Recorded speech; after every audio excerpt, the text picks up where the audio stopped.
Good evening, everyone.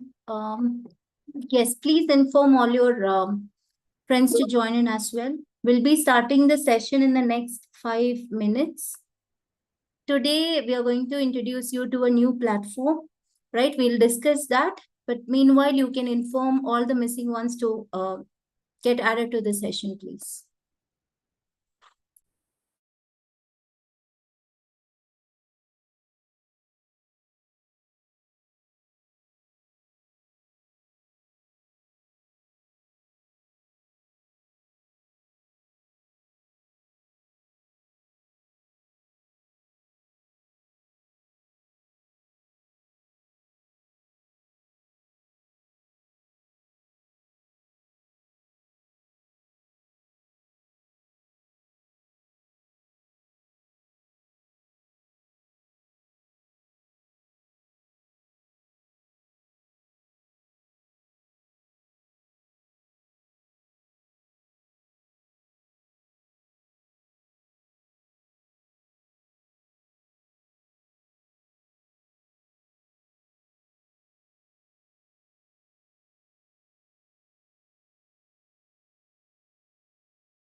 Good evening once again, students.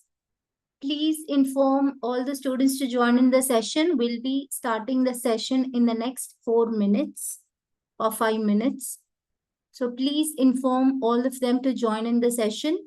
And in today's session, we are going to discuss about a new platform, right? So we will discuss about that in the first 10 minutes maybe. So you all might have to log into that platform, right? So please inform all the students to join in because we would want all of you to get logged into that platform, all of you.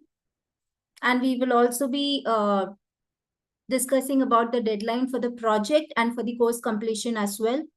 So these are like major updates. Please inform all of them to join in.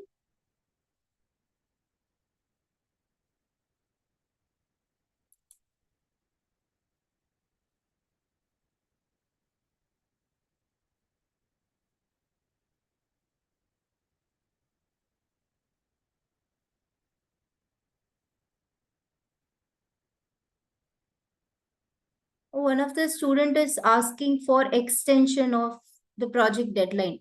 Vasantan will be discussing that, but there won't be any extension. Please don't expect that.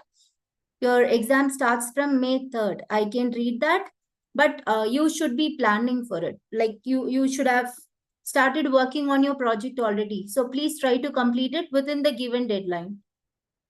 Okay, you can plan things accordingly because, individually many may give many reasons, but we won't be able to change the deadlines because the audience is huge here.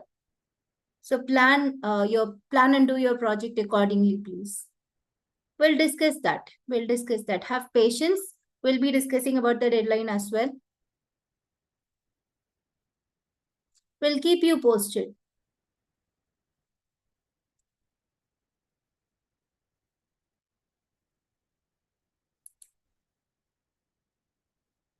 Already we have discussed all those points about project in our last AMA session. So students, please don't miss the AMA sessions because there you get to speak. Okay, you can ask your questions. You can have a direct communication as well. So please don't skip your AMA sessions. We'll keep you posted about the project. Right. So if you're asking about the project details, be it the template or whatever it is, like some of the details we have already shared in the Telegram group. Please have a little scroll up and check the informations you received. Stay tuned with the Telegram group, please. That is the only space where we are sharing the updates with regarding your project and everything. So please stay tuned there. We'll wait for 2 more minutes and then we can begin the session. Meanwhile, you can inform all the other students to join in the session, please. Because today we are going to discuss something very important. You're all going to get logged into a platform. We'll be discussing about the project deadline, course completion deadline and all that. So please inform all the students to join in the session.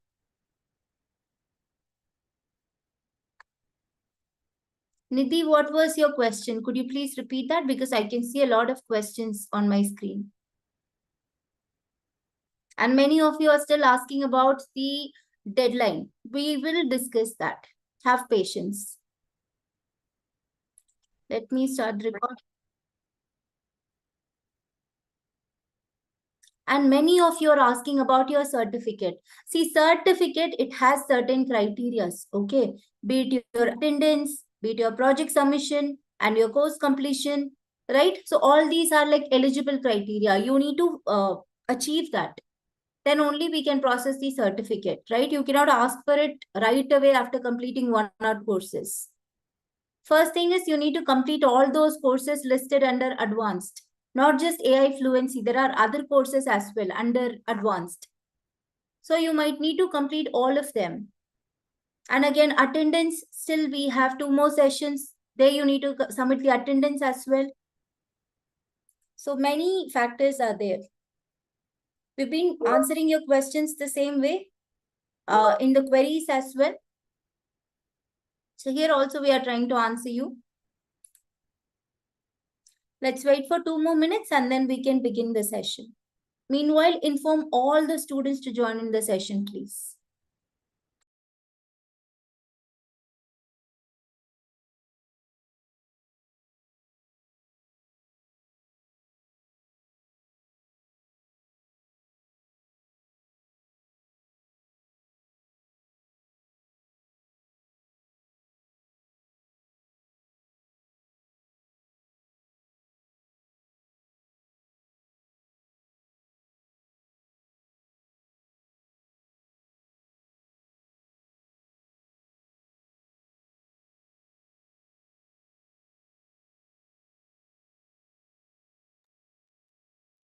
Okay, if you're asking about the project template, we'll ask the trainers to post it once again in the Telegram group. Otherwise, we have already started to give your project related details in the group.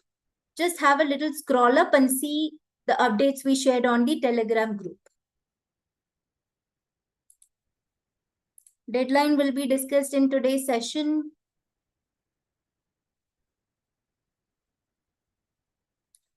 And I can see, okay, Nishu is asking, like after submitting the link, it gets removed. No, it is not the case. You just have to copy the link and paste it in the given place, like upload achievements and credentials, I guess. You have the section to paste your link there.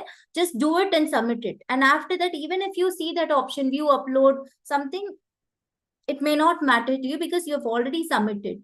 So it's okay. None of your progress will get removed because I can see many questions, says the same thing. You don't have to worry about it. Once you submit it, which means that it is successfully submitted, you can just leave it as it is. It should have been submitted. Okay. Right. I think we can, get the session started because the technical trainers are also waiting. Today, you must be learning something important.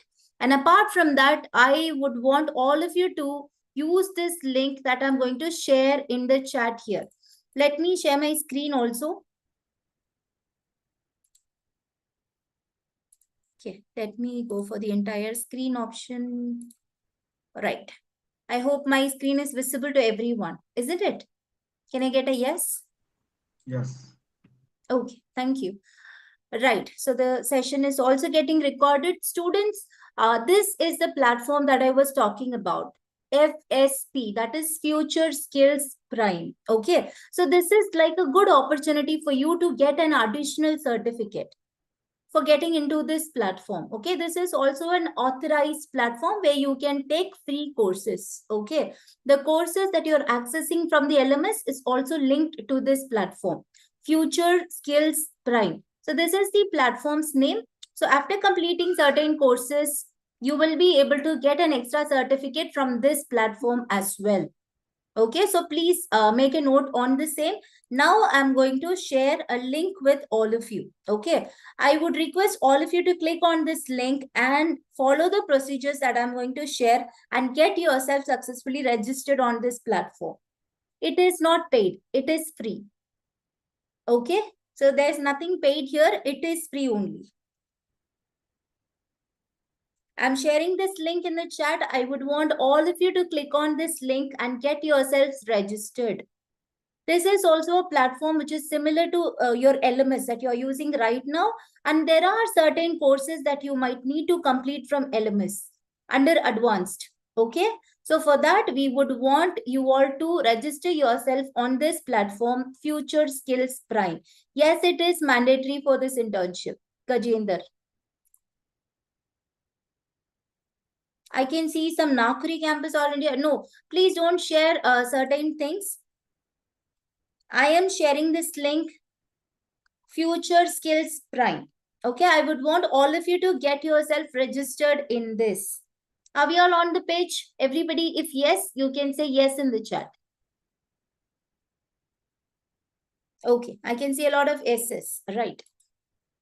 Let's move on to the next page. So once you see this page, after clicking on this link, it will take you to this page. Okay, where you can see sign up for free.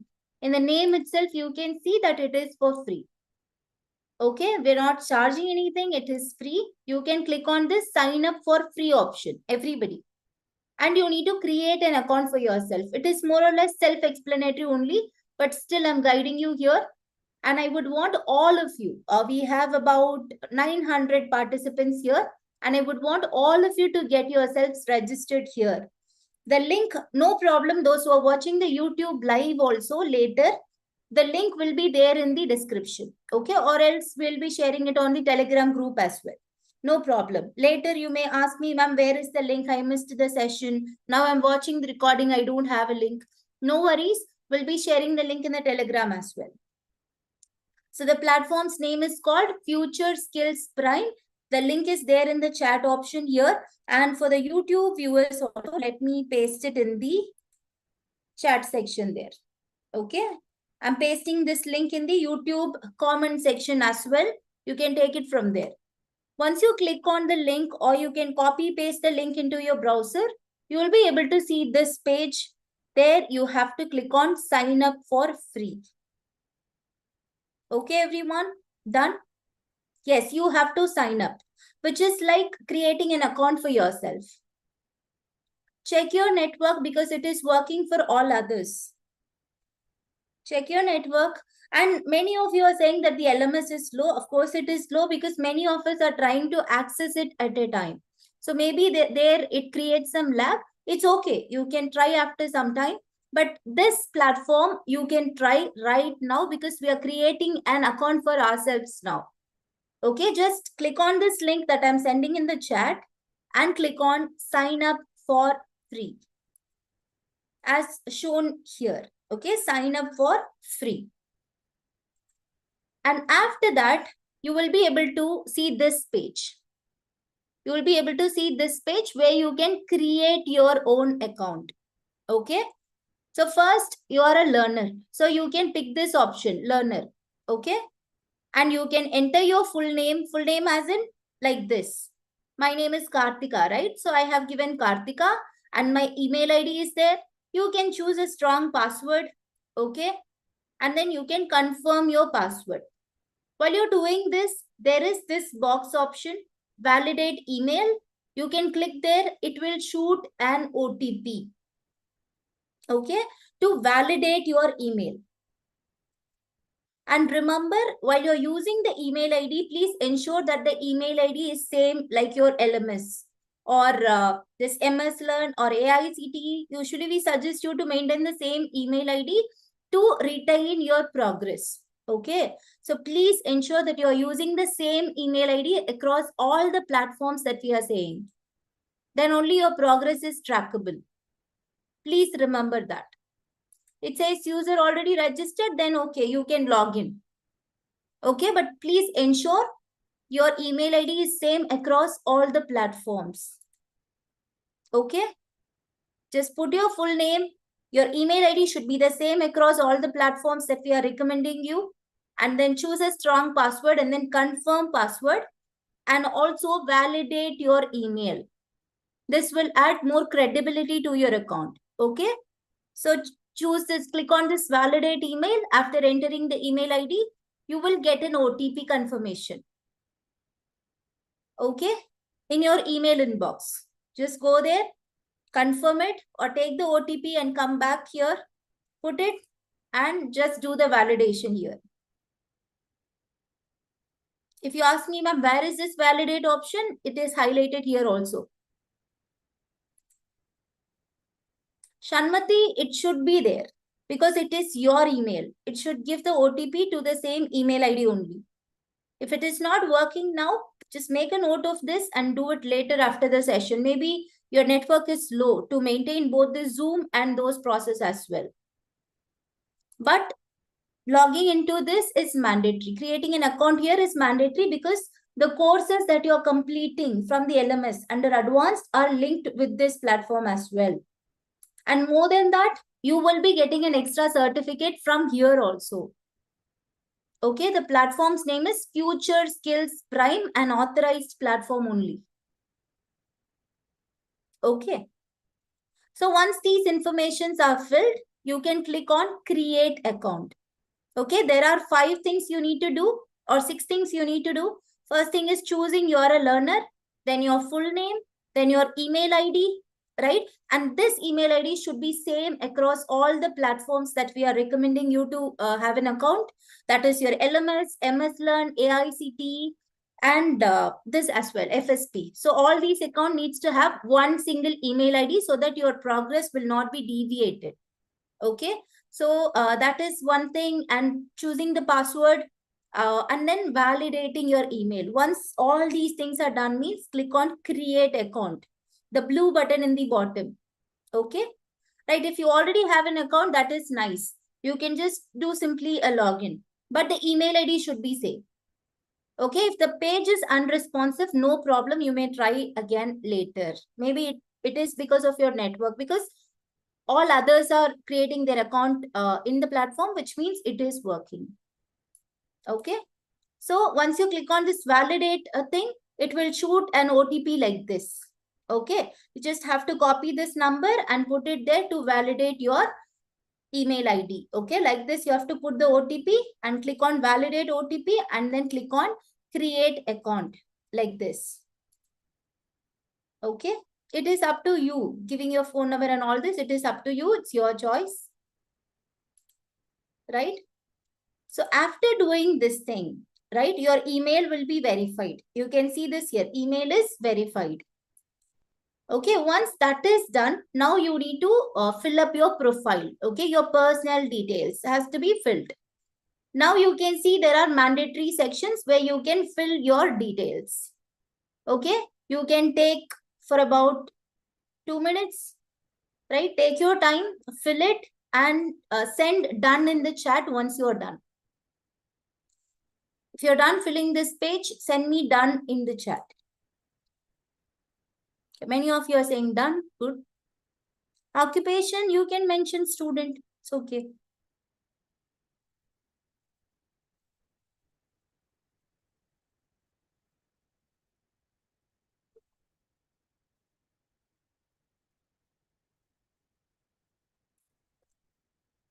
Just do it fast because the tech trainers are also waiting.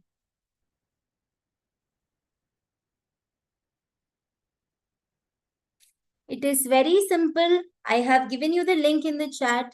We'll be sharing the same link in the Telegram group as well. No problem. You can refer to it even if you are not attending the session now, right? You can go through the recording. Recording link will also be shared in the group, right? Just follow these steps. Create an account for yourself on the FSP platform. Okay. Who is this plan crafters? Okay. There are some spam messages also in the chat.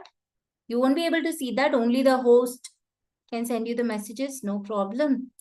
Right. Many of you are saying done, done, done. Okay. So you just have to fill the details, your name, your date of birth, your details, place details, and the number is for the OTP verification, and you can select your occupation as student also, right? And all the other details, male, female, the gender you have to fill, right? Once that is done, once all these details are filled, then you can click on submit option in the bottom.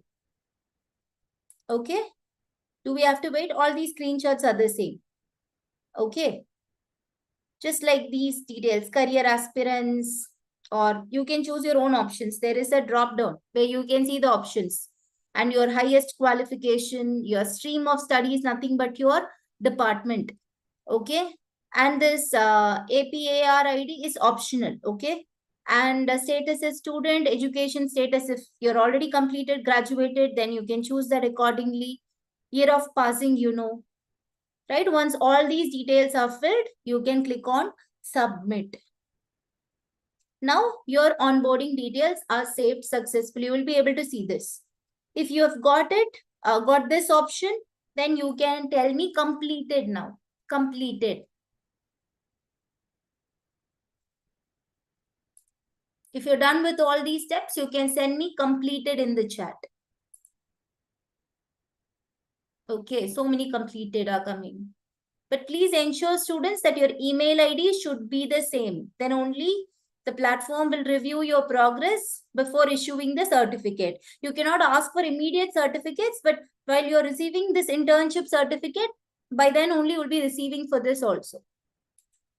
Okay, remember, certification is not just a one-step process. It involves a lot of other steps as well. Attendance, project completion, and all these things. Okay, it is similar to your LMS only. Those courses are linked with this also. So that is why you need to have an account here as well.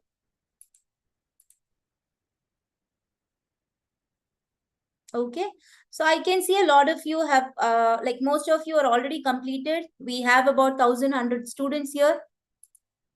So is there anyone who is still left with this process? Anybody? Ma'am, do I do it later?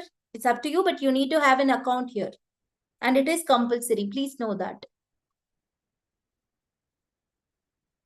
So repeating from the first, I can do it one last time. Okay. Just watch it quickly. Right. So now this is the link. We have already given you the link in the chat. Again, I can paste it for your reference for the new joinees. So this is the link. We would want all of you to have an account here in this platform, Future Skills Prime. The link is there in the chat, and we will be sharing that in the Telegram group as well later, right, after your session. And once you click on there, it will take you to this page where you can click on sign up for free. Okay, as shown, sign up for free. Then it gives you the option to create your account. Okay, first choose you are a learner, then your full name, as in it's your name, right? You can put it, and your email ID should be the same across all the platforms, MS Learn, LMS, and here. So everywhere, AICT, it has to be the same. Like usually we tell this. And password, of course, you need to choose a strong password. And once you are done with all these details, click on this validate email option. Validate email option here. Okay. Once you click there, you will get an email OTP, right, to the registered email ID. You just have to copy the code, come back here, put the OTP here. Okay. Enter your OTP here and click on validate OTP. Okay. Once this is done, click on create account option in the bottom, just like this. Okay. Once that is done, you will be able to see that the email is verified. Okay. And later you will get to fix your profile as well, where you need to fill all these information.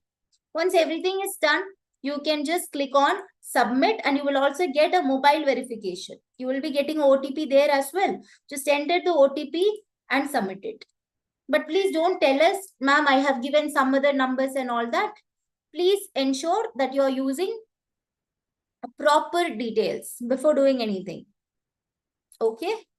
So once everything is done, your onboarding details are updated, you will be able to see this option. So that is it.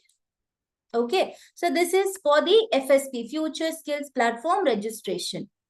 And apart from this, I have told you that we'll be discussing about the deadlines as well. Okay. Let's discuss that now. So you all know that you have to complete all the courses from the LMS platform. Okay, LMS as in like which course you need to finish, basic, advanced or intermediate? Which one is mandatory? Advanced. Okay, so all those courses available under advanced, you need to finish them. I'm not talking about AI fluency course. Some students, they're just picking one course and they're completing all the modules and saying, ma'am, it is 100%, I'm done. No, there are different courses under advanced. Okay, so let me show that also.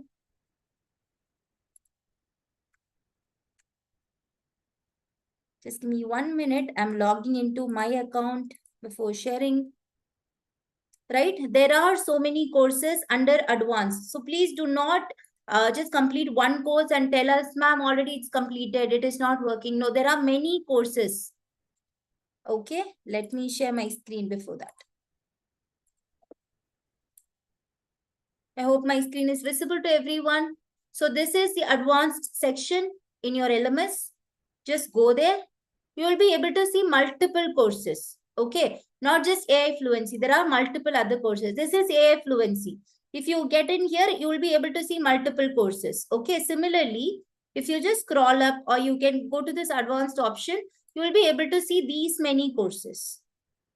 Okay, combining all these courses, you have a name, right? As your fundamental something. So the course name is that. You just have to complete all these courses to complete that one course.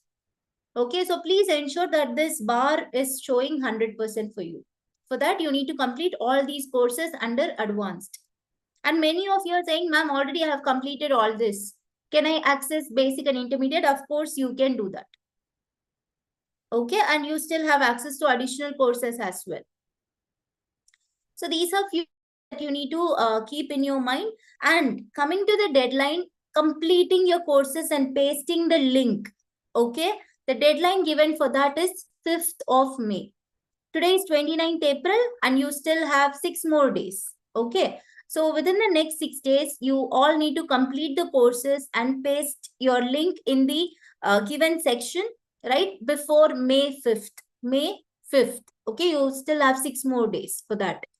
And coming to your project submission, please start completing your project by now onwards. And the deadline given for project submission is 9th of May. What is the date? 9th of May for project submission and 5th of May is for course completion and submitting your links. Okay, so these are the two deadlines, 5th of May and 9th of May. Right? So project details, already we have discussed enough things in the AMA session itself. But again, I would request the technical trainers to highlight more points on the projects in today's session. So with that note, I'm handing over the session to the technical trainer. Aroida sir, over to you. Yes, sir. Yeah, thank you. Thank you, ma'am. Good evening, everyone. Hope I'm audible. Hope I'm audible to everyone. Yes, sir, you're audible. Okay. So, guys, the first thing I just want to ask you, previously we shared some project in your Telegram. So, have you tried to run this? All projects are working fine. Everyone, yes, it is working. Yeah, you people have tried, right? Yeah, Git link we have provided over there. Topics are also shared some link. I also shared some link, right? So it is working fine. So now, basically today we are going to discuss about a deep learning, right? The previously we learned about the machine learning, then machine learning type, how many types of the machine learning is there, like a supervised machine learning, unsupervised machine learning. We also created some projects, right? So now today it's time for a deep learning. Okay. So guys, I just want to ask you, do you have any idea about the deep learning? Have you heard about the deep learning? What exactly the deep learning? Even we learn about the machine learning. Then why we are learning about the deep learning? Why it is needed? Anyone have any idea? We have Okay. So the many people are asking still about the project. We have to make PPT. Yes, you have to make PPT. We will share you that template in that Telegram group. Okay. So at the last 10 minutes, I will brief you about this, guys. Don't worry about this. Just focus on this session right now. Okay, everyone. Okay. So my question is like, what is the deep learning? Why we use? Okay, we already learned about the machine learning. Then why we need to learn about the deep learning? Okay, neural network. What is again people asking about? Okay, I will tell you after last 10 minutes. Don't worry, guys. After this session, I will brief you about this. About okay, Gen AI, deep neural network. Okay, not an issue. So I will tell you what exactly the deep learning is and the why we have to learn. Okay, so before this, I just want to tell you okay, what we are going to learn in this session. The first thing that we are going to discuss is a deep learning, deep neural network. What is the deep learning versus machine learning? Then what is the forward and the backward propagations? Then hyperparameter in neural networks and the multi-layer perceptron that we are going to discuss. Okay. So before discussing this, I just want to tell you what exactly the deep learning. Okay, the deep learning, the deep. Okay, into the deep. Okay. So whenever I want to work on the complex data, okay, previously we are working on the machine learning. Into the machine learning, we were only able to work on that text and the number of data, right? We haven't worked on that image, audio, video, all that data. But now what I want to do, I want to work on the data which contains some images, the data which contains some audios, the data which contains some videos, the data which contains a large amount of text. Okay. So that types of the data I want to work. So, okay. So previously using machine learning, I was not able to work on that. So that's what the deep learning is introduced. Using deep learning, we can work on that all types of this complex data. Getting and also the what is the deep learning? We can simply say the deep learning is it is a subset of machine learning. Okay, what we say the deep learning, which is nothing but your simple a subset of machine learning. The whatever things you are not able to do in machine learning that you can do into the deep learning. That we can simply say. Okay.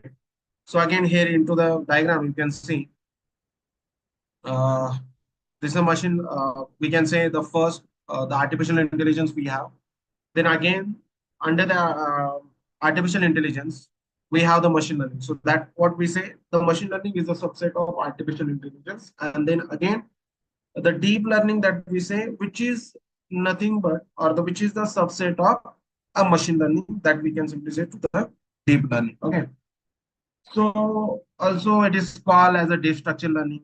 And see, as we discuss the part of the broader family of the machine learning methods. Okay, and basically it is work on the artificial neural networks. So what exactly the neural networks? Do you have any idea? I before explaining, I just want to ask you, what do you have any idea about the neural networks? What are the neural networks? How what are the neurons and how exactly it is working? Where we from? Yeah, neurons. What are they? Brains. Yeah, absolutely. Okay, the neurons are into the brains, right?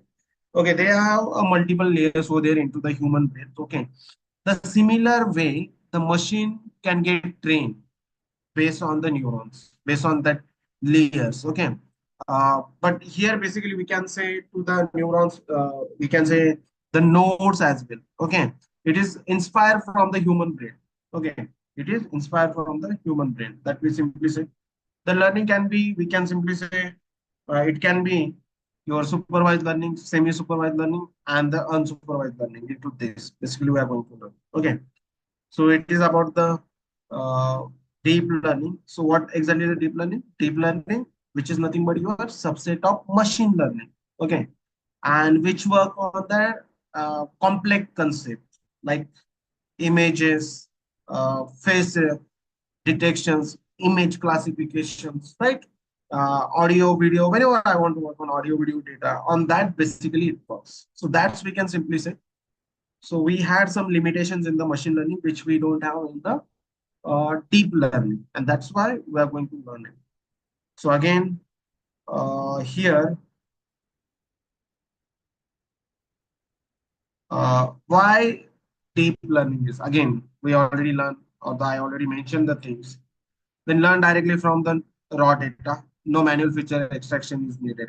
That you are going to see. Okay, into the machine learning, basically what we did, we applied the manual feature extraction over there, but here you no need to use this. Okay, mimic how the human brains process information, like I explained previously, like it is work or the which is inspired by the human brains, like how the human brains is working, how the neurons is working, like same way it is working.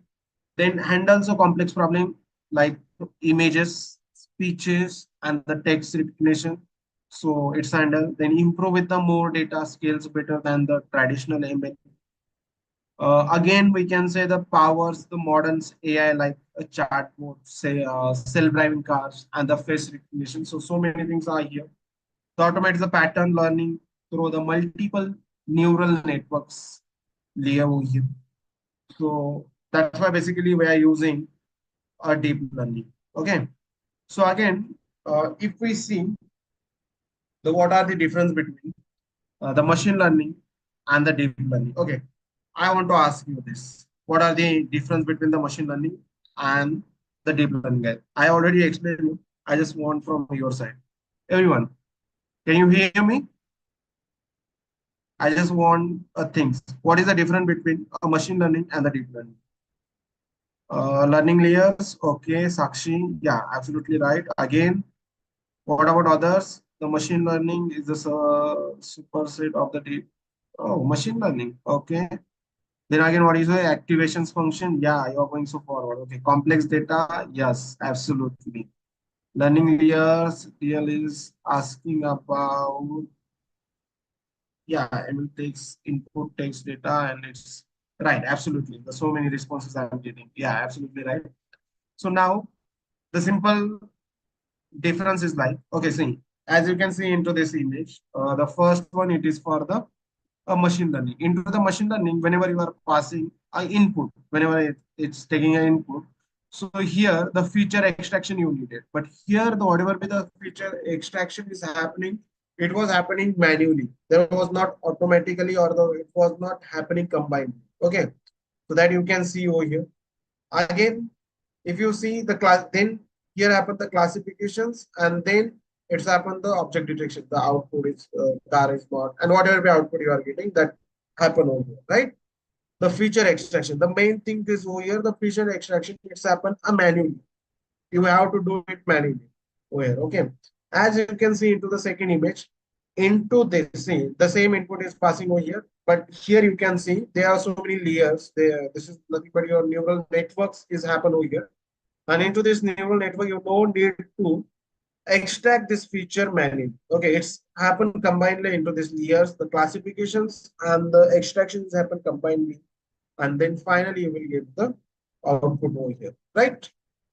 Right. Okay. And using these layers, basically with the help of this layer, you can work on the complex data. Okay, so how you can work on this complex data?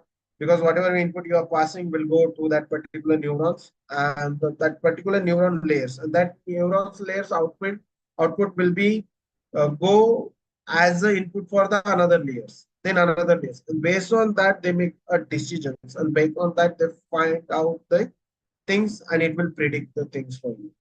Okay.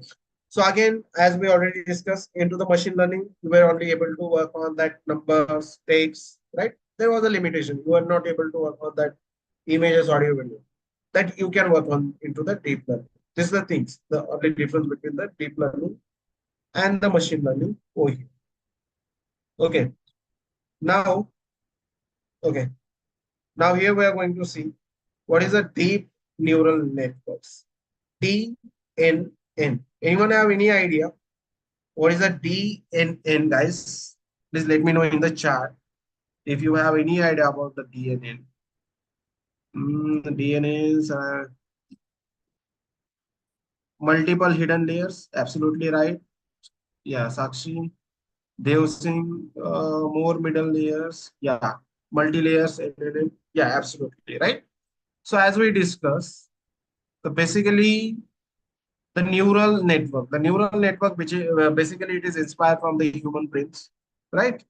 And to it, basically we call a node as well. Okay, into the mathematical functions we have to perform over here, and based on that, it predict the things over here. Okay, but into the deep neural networks, basically the multiple layers are here. As you can see into the diagram here, you can see.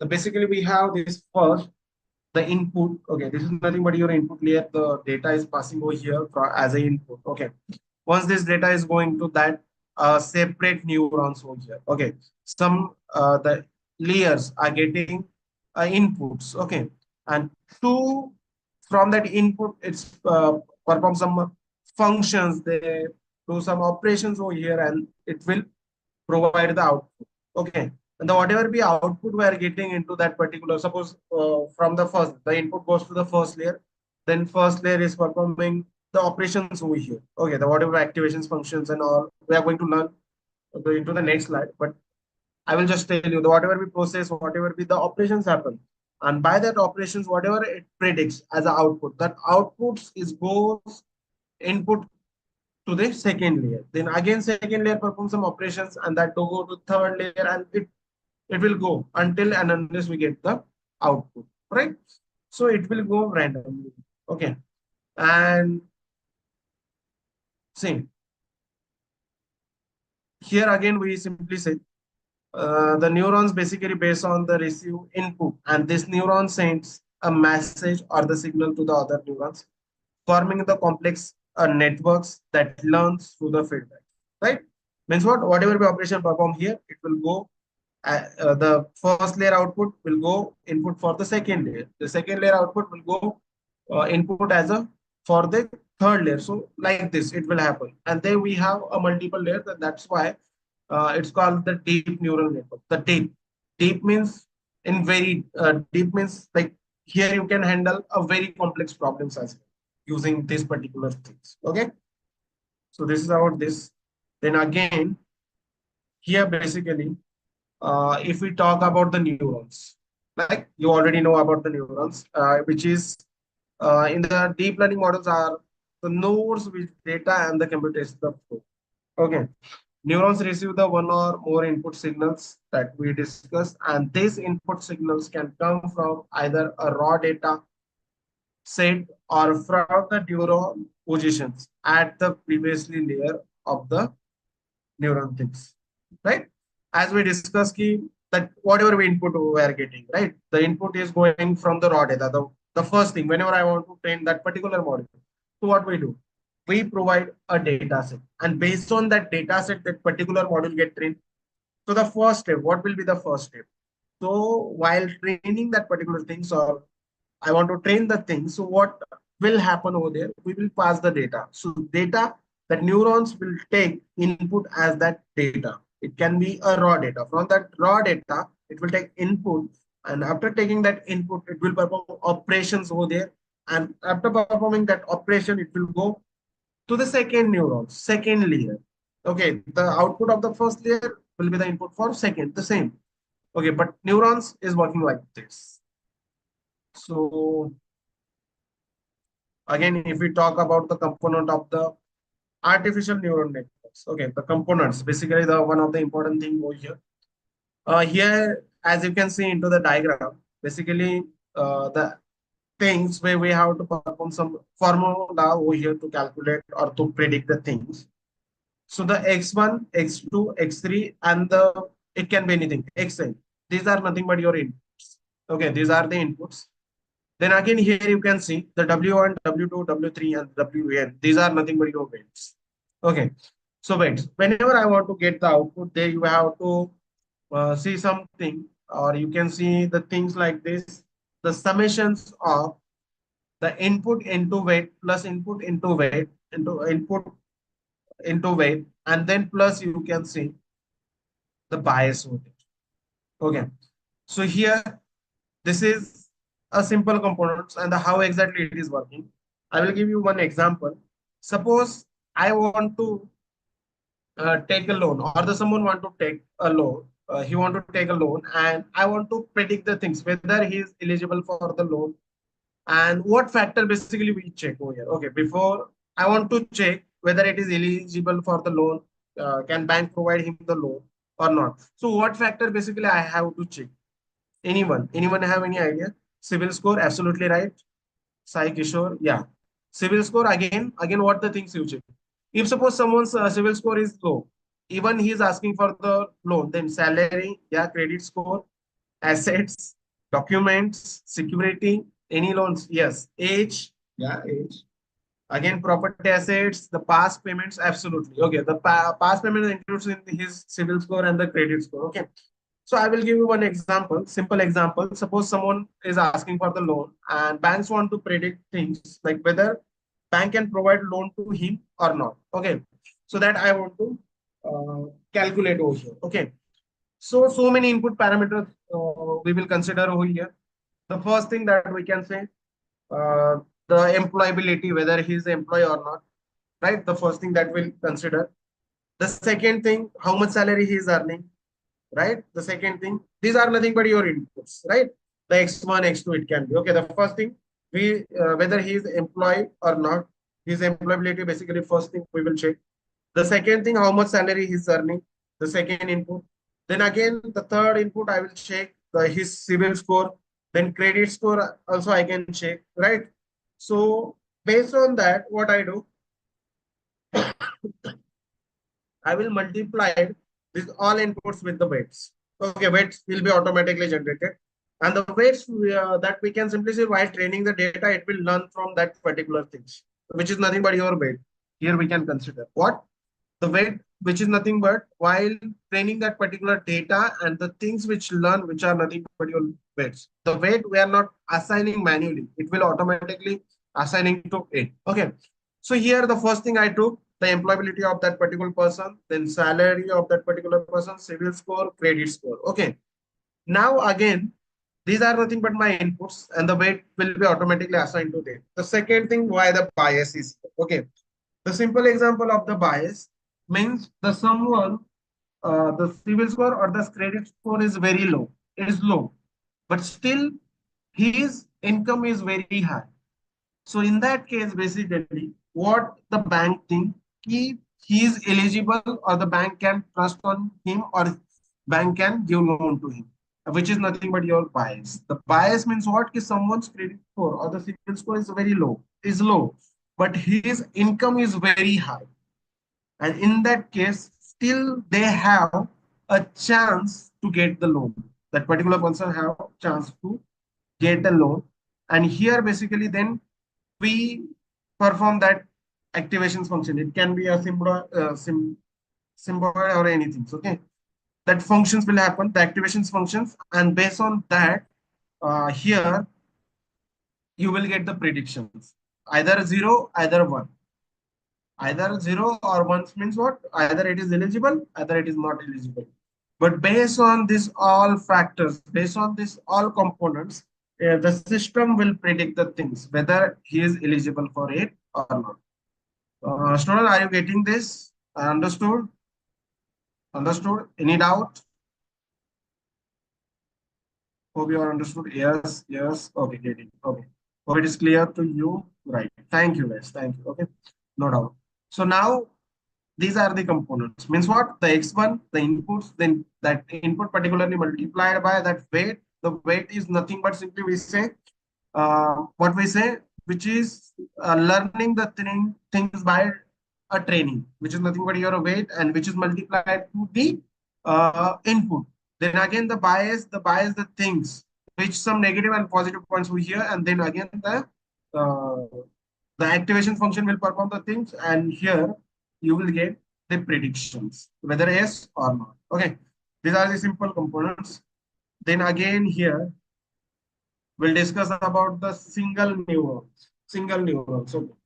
The single neuron networks means what? Okay, suppose here we are not using any layers over here. There is only the one neuron. See, as you can see into the image.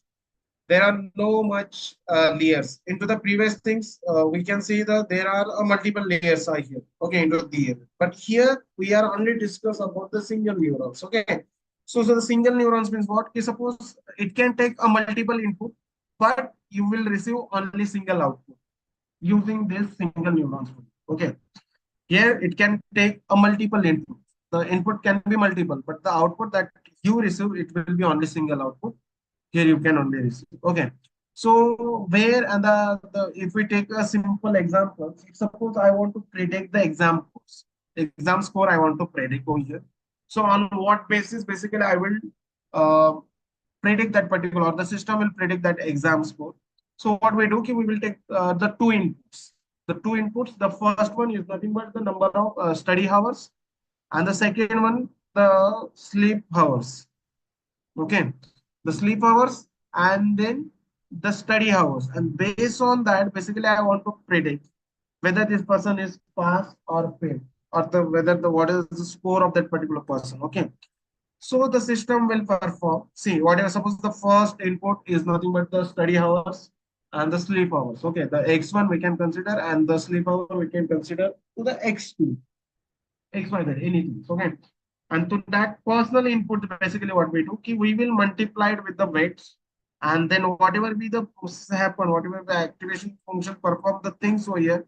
And based on that, whatever be a predictions is happen. The prediction that we will get, either it is a zero, either it will be the one. One means whether it is one means it will be the pass, or zero means it will be. So here basically, and the single neurons is performing.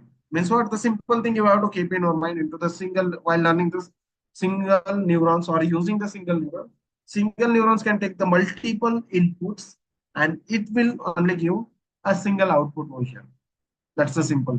Okay. Then here we will basically discuss about the presentations of the DNA, as we already seen over here, the how DNA it is working. The DNA basically takes the input, okay, uh, from the raw data or the from the previous neurons also it can take the inputs. But the very first thing, the very first time, or the for the very first layer, the whatever be data will go from the raw data, right? So this is the first layer which is taking the input, and while taking the input here, you can see the multiple outputs are here. Okay, and that outputs are becoming inputs for the another layer, for the hidden layer as well, right. This is the input layer, and the whatever with the layers are happening over here, these layers are nothing but your hidden layers. So that we simply say. And after performing this all operations while comparing the things, while getting things, while applying functions, and then the last, the things that we get, which is nothing but your out. And that layer can be the n number, the multiple layers can be here. Here we can see only the two layers, but there can be a multiple layers. There is no limit for this. And then input layer, and in between the output layer, the whatever layers are we have is which layers are nothing but your hidden layers, and which perform the operations will take the input from the another neurons. The another neurons output will be the input for the this particular neurons or the particular layers will happen. Okay, the simple presentation which is inspired by the human brain cell, that we simply say. Then here we discuss about the forward propagations. Okay, so anyone have any idea about the forward propagations? What is a forward propagations? How the forward propagation is works? Anyone have any idea? Have heard about it? No. Okay, Pragna said no. Okay, not an issue. Again, only moves forward. Okay, Surya Prakash is right. Data propagations moves forward, propagate in the forward direction layer. Absolutely, absolutely. Yeah, yes. Feed forward neurons networks. Yes, absolutely right. Absolutely right. Okay. So, as the forward propagation, the name is indicated. Okay. So, we have the neural networks. Okay. So, whenever we train that particular body, we are passing the inputs, right? So, suppose as you can see into this particular diagrams, into this image, you can see we have the input, the variable one, variable two, variable three, variable four. These are nothing but your inputs. Okay. That inputs is going to the or that inputs is taken by particular neurons, right? That neurons, this first layer of the neurons, they're taking the inputs. Okay. For an example, suppose here I just want to classify. I have two images. The first image is a dog, and second image is a cat. Okay, I want to classify that images over here. To classify the things, I will pass the input. While passing the inputs, the everything is happened by the step by step. The first layer, then the first layer will provide the output, and that become the input for that second layer, the hidden layer. Okay, the operations, the process will happen over here. Then again it will go to the layer two. Then again process happen over here, and then operations happen over here, and then it will predict the output. Okay, here I want to classify. Okay, so I want to classify between dog and cat. So based on this, so while doing the things, it was going the forward direction, so the one direction, the forward direction. I just pass input, then go to the second layer, from the second, third layer, fourth layer, fifth layers, and then output layer, and we got the output layer, which is nothing but your forward propagations, means the one directions and the forward direction is doing, and that's why we call it the forward propagation zone. Okay. Now it is for the backward propagations. Again, I just want to ask you what is the backward propagations, guys? Can you tell me what is the backward propagations? We learn about the feedback. Yeah. Use the feedback. Right. Okay. Use the feedback. Absolutely right. Okay. So what happened now? So again, as we discussed about the forward propagation, the same thing happen over here again. Suppose I want to classify whether this particular things is image, the whatever things I'm passing, and I want to classify between them whether it is cat or I'm passing two things, cat and dog over here. Okay. Then I am also passing with the same way as we passing into the forward propagations. As an input I pass, then that neurons take the input, then it will go to the second layer, the third layer, then fourth layer. Then layer by layer, my data will go here, right? Now layer by layer, my data will go here. And then when I will get the output over here, okay, when I will get the output over here, and that output and my real output, if it is not get matched, okay, the same thing happening. What? The forward propagations, like same way we are passing the things over here. So while passing the things, what we did, I got the output, but that output is not matching with my real output that I expect. So in that case, what we do, whatever the output is not matching, what we do, keep that will go return back to the that particular bias functions, and then it will update the weight. As I told you, whenever we are passing the inputs, that inputs will get multiplied by that weight. Okay. So again, from here, that part, whatever the output is not matching, that weight, that particular output will go back to the weight. And then here, basically what we do, we will update that weight and that input. And then based on that, again, we will get the output. If suppose again that particular output is not matching, then again it will go back. Again, it will update that weight and based on that. And then finally, this performing these things, we will get the output. Okay. And the output basically happen by the backward propagation or the back propagation, simply we can say. The back propagation means what? Key, the first thing we was going by the forward propagation, but whatever the output I got, that output is not matching with a backward propagation. So there what I did, the back, then again that particular things is go back, then update the weights, and then after updating the weight, we again get the output. Again, it is not getting output. Then again, it will go back and then update the things. So like this. So back propagation is okay. So it go back like a feedback system. Hope it is clear to everyone. Hope it is clear, guys. Is it clear to you? Yes. Yes. Okay. Thank you, guys. Thank you for your response. Okay, so we see in the forward propagation and the backward propagation. Again, I will explain you.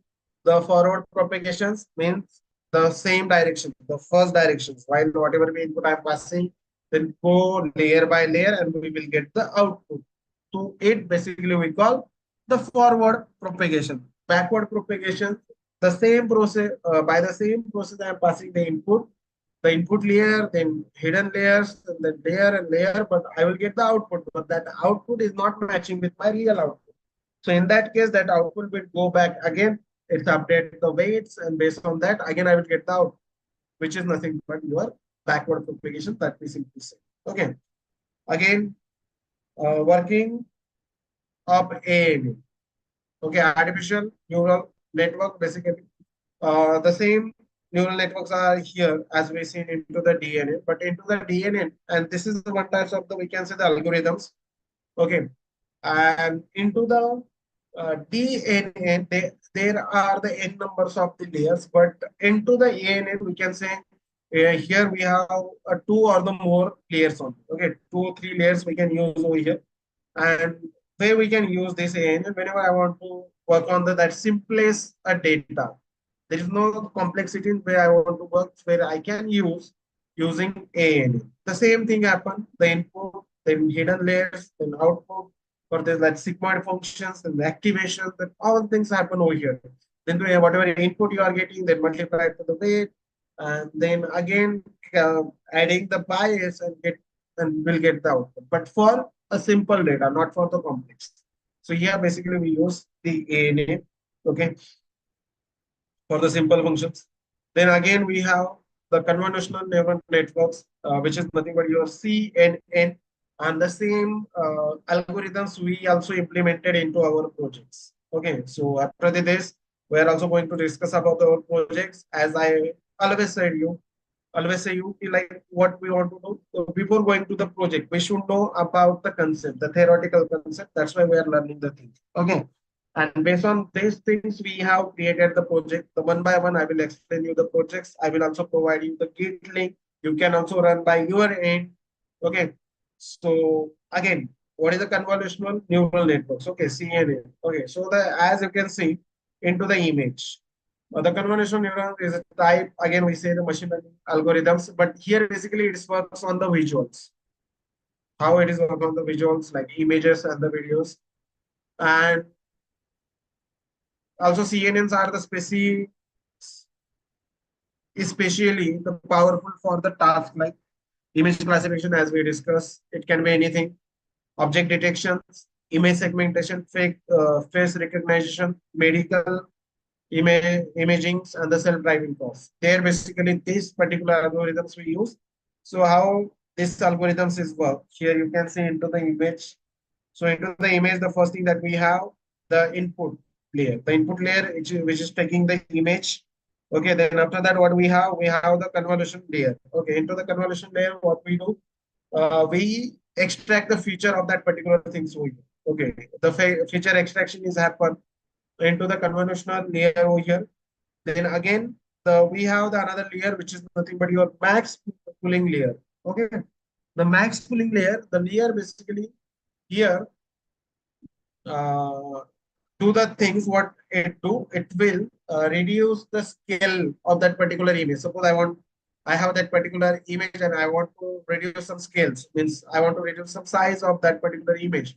So basically, there we can use this max pooling layer. Okay, this same thing we have also implemented into projects. So if you see here into the project, you will easily understood what we done into that particular project. Then again, we have the dense layer. Okay, so, and then after the dense layer, we will get the final output over here. Okay. So max pooling, then what the layers are here, we have the input layer, then convolutional layer are here, the max pooling layer is here, right? And then the dense layer is here. Means the dense layer is like basically used for the classification, the final page. Okay, what I tell, it's take the input, the image input, the convolutional, it will extract the features, it use for the feature extractions. Max pooling basically, we simply say it is for the uh, rescaling your or the reducing the size of that particular image, or we also say the down sampling for it. And then dense layer that we use for the classification. Once it's done the classification, here you will get the output over here. Okay, so there we use the CNN and the how exactly the CNN is working over here.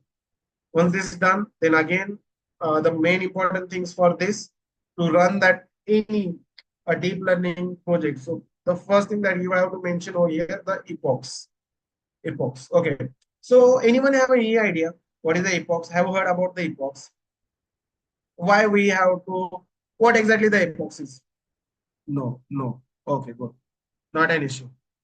The many iterative. Yeah, not yes. Some people say right. Okay. The epoch is nothing but you. We can say the iterations. For the iterations, the things that we use, which are nothing but your epochs. So the simple example I would like to tell you. Suppose I have created one project, and to that project I have passed the multiple image. We can take the thousand. We can take simple example. Ki I pass 1,000 image to train that particular model.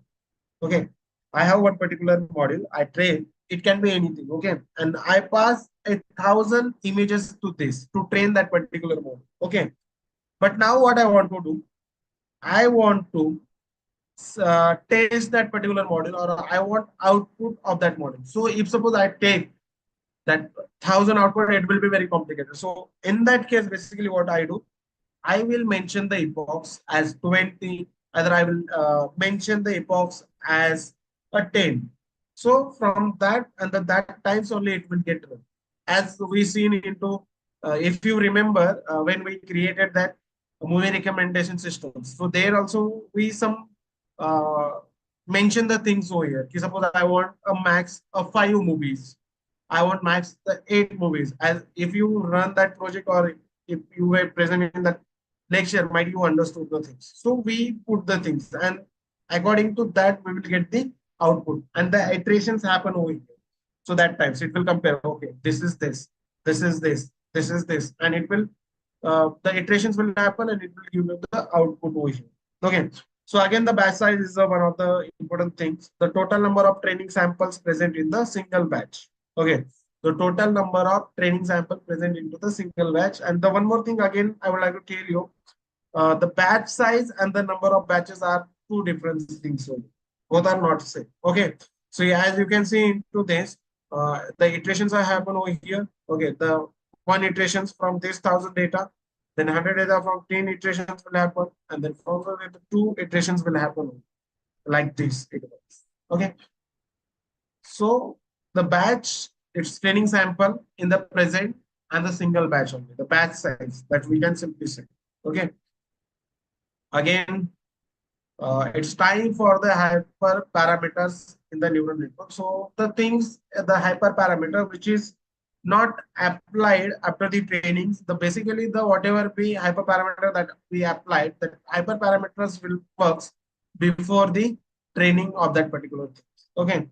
The hyperparameters are the simple, we say the variables, and it determines the new network structure. Okay. Again, if we take the example, the numbers of hidden units and the learning rate. Hyperparameters are the set before trainings that I already explained to. Layer activations. Okay.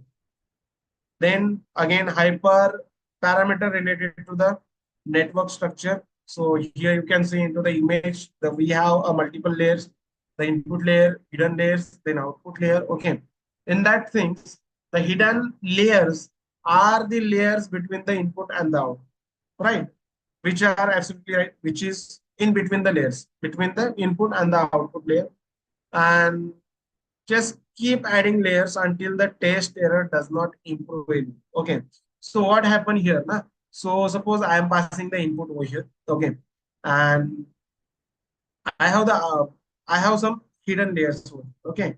So for that particular, that suppose I'm getting a particular error and I want to improve this, to improve that particular error, until and unless I couldn't improve that that particular error. So what it will do, it will trying to keep adding that particular layer until and unless we will get the out.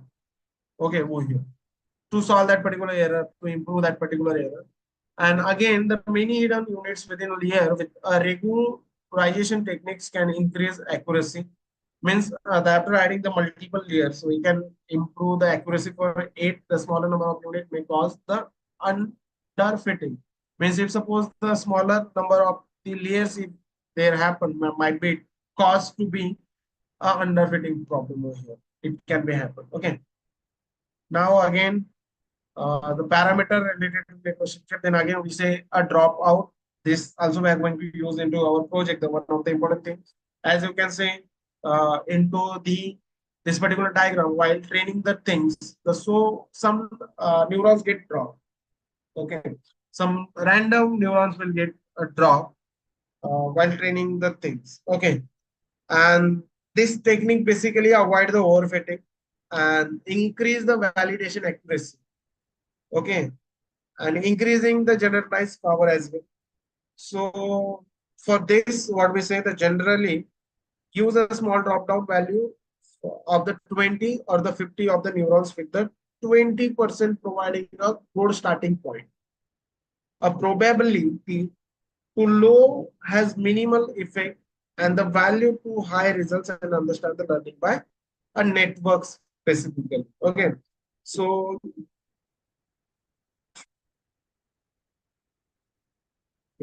okay. So this is about the dropout function means what? While training, the particular things might be the some neurons get cancelled, some random neurons get drop downs over here. Okay.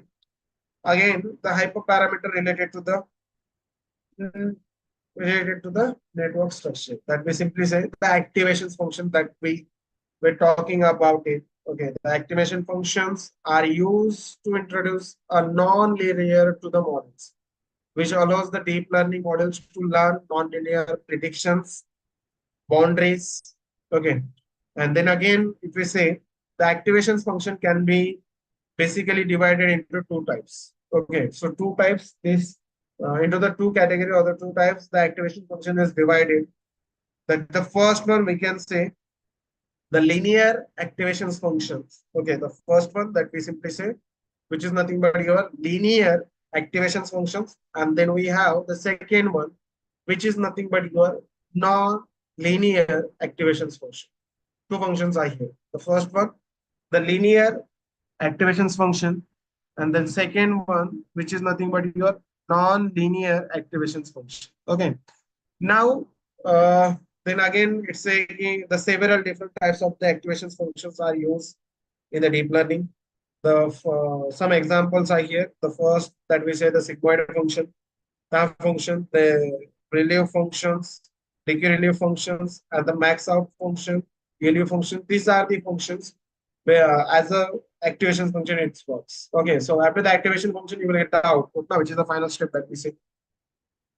The vanishing gradients. So again, the vanishing gradients distance is the challenging that emerges during back propagations when the derivatives or the slopes of that activation functions become the progressively smaller as we move backwards. Okay. So as you can see into this particular image. Okay. So here you can see the learning rate. Okay. And there we see the big learning rate and the small learning rate. Okay. So if suppose into the gradient descent, I am providing a big data to learn the things. Okay. So it will happen like step by step. Suppose I'm passing a big data. So what happened? I want to take this at that point. Okay. That particular things. And if we get this at that point means the things are working fine. It get the right learning rate, absolute or the decaying learning rate is a preferred. Okay. So now here, if suppose passing the multiple data, so what happened? The data from here, it will go to the that particular name. Again, it will go down. Again, it will go down. But it is there are no chances that it will go here. Might be the chances it will go back, and for because of that, might it create a problem, might raise some errors. So it will not happen properly. Okay. So if suppose I'm taking in the small learning rates, small data for that particular thing, so what happened? You can say over here it is happened properly. You can say into the image, the trail line is going down properly, but into the big learning rate, it is not happening. Means what? When I'm passing a big data, the times, the big number of data, which is not happened properly. But small number of data, it's happened. A very good thing. Okay. The learning rate again defines how quickly the networks updates its parameters. Right, the parameter, how quickly. See now, here it is not able to update the things properly. Might be it will go up. But here, whatever things are going here, it will update properly. We will get. Okay. And again, low learning rate, slow down the learning process, but coverage the smooth, as you can see into the image again. Small learning rate might be it is slow down the learning process, but uh, converges smoothly means it will give you the proper output for this. But into the big learning rate, you will not expect like this. Into the large learning rate, the speed up might be the speed, might be here you will get more, but may not coverage means you will not get proper accuracy. Or usually the required learning rate is preferred. Depends on the things, it will be the preferred over here. And then again, here we'll discuss about the loss function, a loss function that can be used to estimate the loss of the module so that the weight can be updated to reduce the loss on the next evaluations. Okay. So here again, what we do into the loss function, basically we think find out some things over here. The regressions into the loss function, what we do, the mean square error loss, mean square logistic error loss, means absolute error loss that we able to find over here. The binary classification loss, the binary cross entropy, hinge loss, and the square hinge loss over here we use. The multiple class classification for the loss function, we use the multi-class cross entropy loss, the parse multi-class cross entropy loss, and the compact divergence and loss that we see over here into the loss function. The again multi-layer perceptron over here, and you can see into the image the multi-layer perceptron. We also call it the MLP, not NLP. Okay, which is also called a MLP, is uh, a neural network that has a multiple layers which transfer any input dimensions to the desired dimensions. Right? The see now, it what happens, see the multiple layers which transfer any input, whatever we input, and basically any input dimensions to the desired dimension. So whatever, so it is what happened. Suppose that particular output and want to provide a desired dimensionality, and for that it will pass the output. Okay, the MLP can be used to solve the complex non-linear problem. Their ability to learn non-linear relationships in the data makes them suitable for the task such as a classification, regressions, and the pattern recognition. MLPS handles again both small and the large input data very effectively. This flexibility allows them to work well with the various data. So the flexibility, the whatever things, yeah, it's have the flexibility and the it can work on the various types of the data, various data. Okay, and it can handle both. If suppose the small data is here, it can handle by this multi-layer perceptron, and also the large data is here. The data is also handled by the multi-layer perceptron. Okay, then uh, the very important thing, still now you have learn about the deep learning. We learn about some algorithms about it. Okay, what exactly the deep learning is, what is a neural network, that all things we learn over here. Okay, so now it's time for the projects. Okay, now we have to move to the projects. But before moving to that projects, I just want to ask you, uh, I want to create projects. Okay, or the one thing that I just want to ask you, what is the people face the problem? Those who are not able to speak, those who are not able to listen, what problem they are facing, guys? What problem they face? Everyone, I'm audible? Communication problem, absolutely, right? Communication problem, the most expressions, opinion, okay. Express communication, project. Okay. Guys, still you're asking for the projects. At the last of this session, we will definitely explain you. We will also share you the templates. Right now, just focus on the sessions, what we are learning here. Don't ask about the project right now. We will explain you everything. We will explain you. Don't worry. Don't worry. Okay. So at the last, I will tell you. The topic sir is also here. Topic sir also tell you okay, how to and the which template you have to use. Okay. So now just focus on our things over here, guys. What we are going to learn. right? We learn about the deep learning. Now it's time for the projects. Okay, so for the project, basically we are creating sign language detector. Okay, the problem after observing the problem, like the many those who are not able to listen, those who are not able to speak, the people are facing the communications problems, right? For that, for them, basically we have created one project based on deep learning. Okay, so the project name is nothing but sign language detections. Okay, so into the sign language detection that I mentioned, the many people who are deaf or the hard of hearing use a sign language to communicate. But the most of other don't understand the sign language, right? Means suppose I am the person, I am not able to speak, I am not able to listen. I know how to use the sign language, but the people, those who are able to speak or able to listen, they don't understood the what sign I am showing to them. They are not able to understand. So for them, basically what we did, we have created one simple project which make the communication difficult. This creates a gap between can lead the misunderstandings and makes the hard for the sign language user to fully takes the part in daily activity. There are made for a way to understand and recognize the sign language gesture to help the bridge this communications gap. To bridge that particular communication gap for them, we have created the projects. Okay, so now let's see the projects. For this project, the needs, the things which we require. Again, I'm sharing my screen. Now this time I'm sharing my entire screen. Okay, hope my screen is visible to everyone. Can you see this Visual Studio Code? Yes, student. Yes, yes. Okay. So you can see the Visual Studio Code. The first thing that I will tell you the requirement, what you require to create this particular project. The first thing you can use any editor as I am using here the Visual Studio Code. If you use this, it will be better for you again. If you don't want to use, again, no issue. You can use any sub other tools also. But the I'm using the Visual Studio Code over here. So what do we do? After using this, I will provide you the GitHub links. Okay. From that GitHub link, you can directly clone my project. Okay. So now what I did, I have already cloned my project.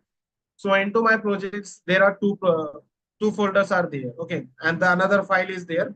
The requirement.txt. Into that requirement.txt, I have installed all my packages or I have keep the all packages which is needed for this particular project. Okay. So whatever be package you needed that we keep into this requirement.txt. I will also show you how you can clone the things. I also tell you about the previous projects, how we clone from that. Okay.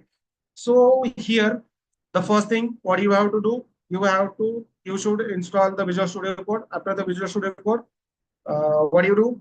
You can create any folder. After creating that folder, you can open that folder with this Visual Studio Code. Once you open that folder with this, what do you do? You can simply clone this. The clone process I will tell you at the last. The first I will explain you the projects. Okay.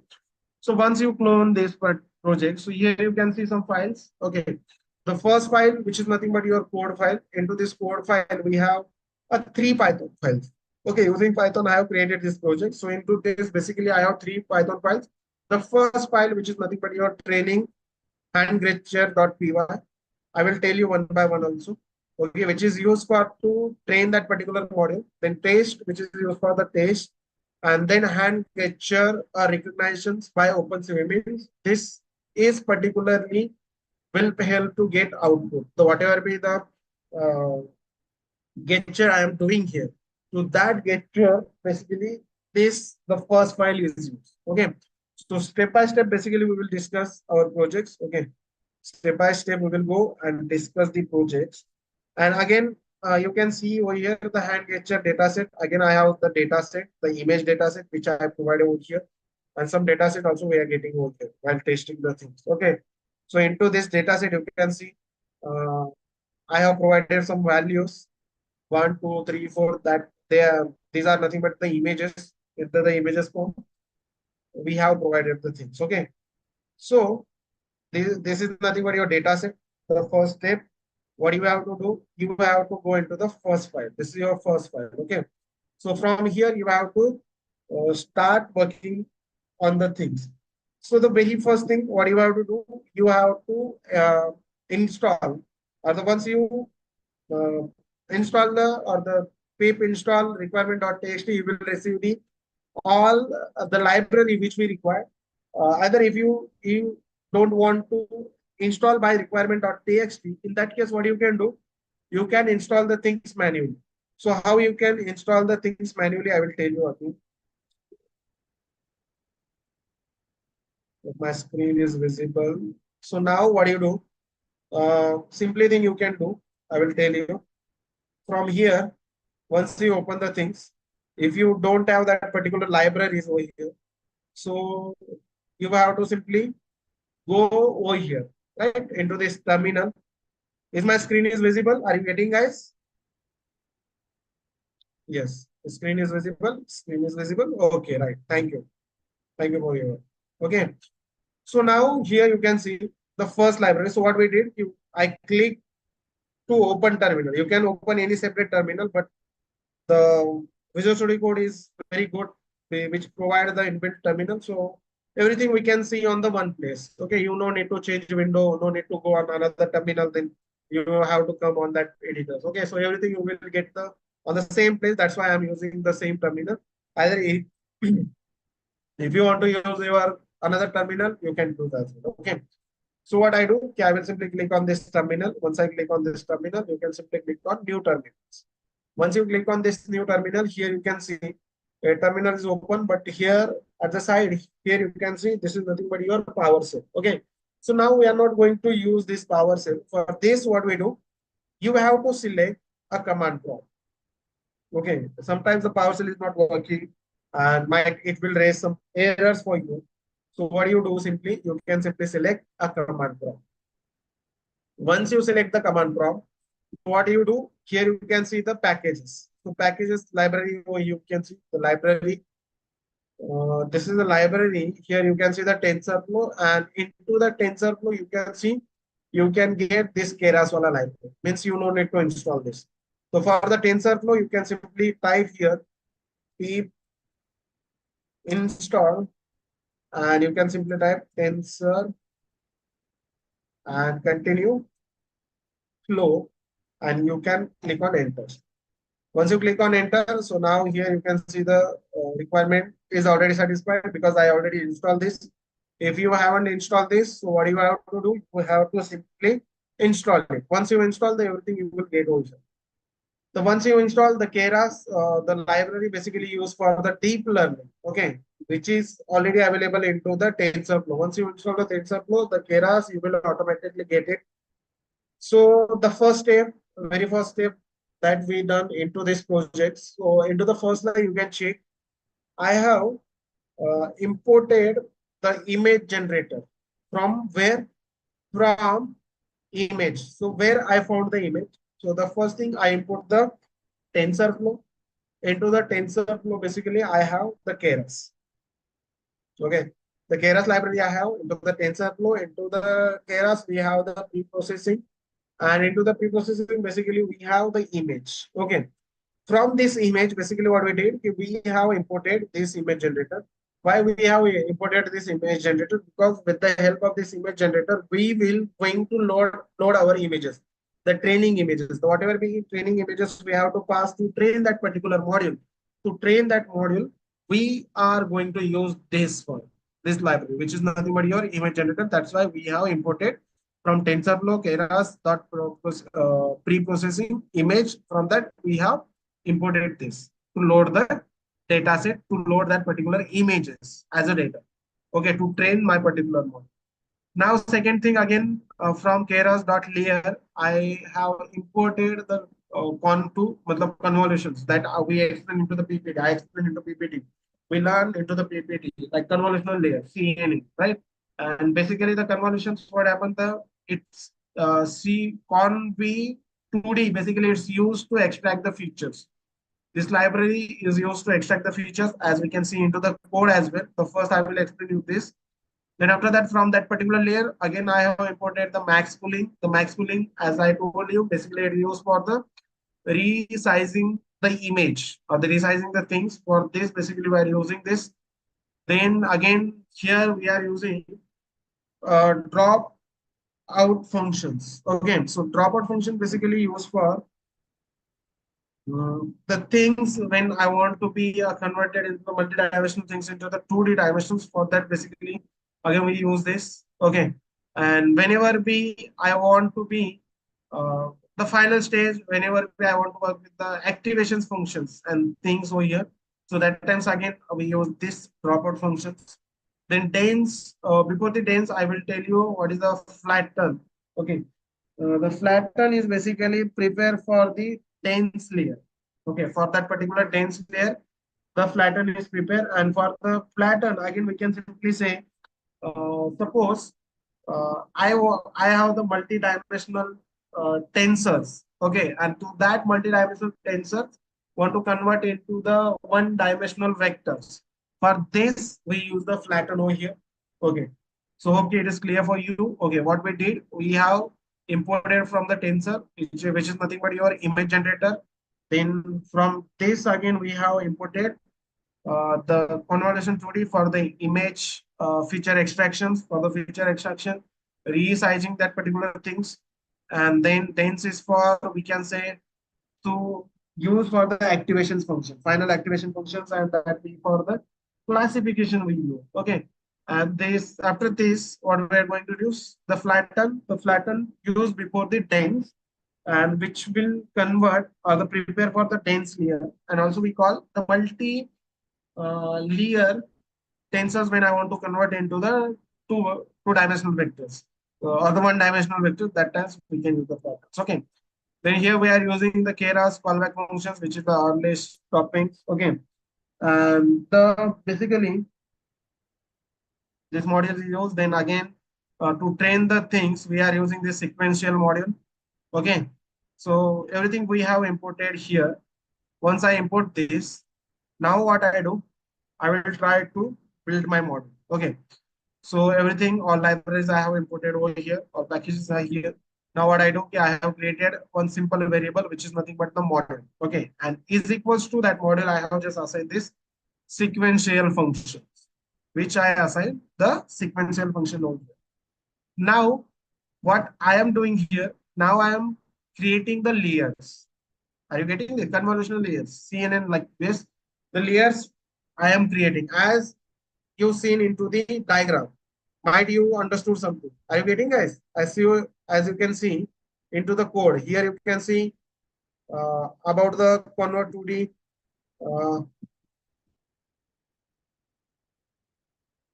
What is I asking? So do you have the code GitHub report?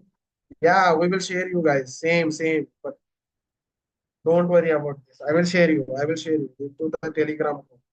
If you want into the same directory, I will also share you GitHub link of this particular project. But first, please understood this project. First, please understood this. Hope you are getting this.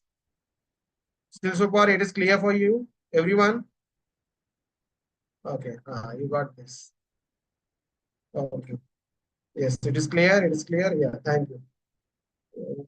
Okay, once happen, the same into that image machine, the same things happen. The module dot add, here we are adding for this convolutional layer for the patient, what we say the feature extractions. Okay, these things is happen. Then again, what we are doing here, we are applying the max pooling function, which is for the resizing that particular image. Okay, the size pooling the things. Pool means what? The resizing the things. Again, we are adding the layer, then again layer, then again we are putting the size, then again layer, and then putting the size over here, right? And then here the function that we are using, the activations functions. Okay, an input shape, the shape should be what will be the size of that particular things that we have given 256, 256. Okay, for that particular one things. And for the pooling size, we have provided the 2 and 2. And if you check over here, the activation function that we are using, the will u function basically we are using. Okay. This function we are going to use linear functions. Then again, we are just adding the things as we have imported this, as you can see, this package, this library, and the same library we are adding.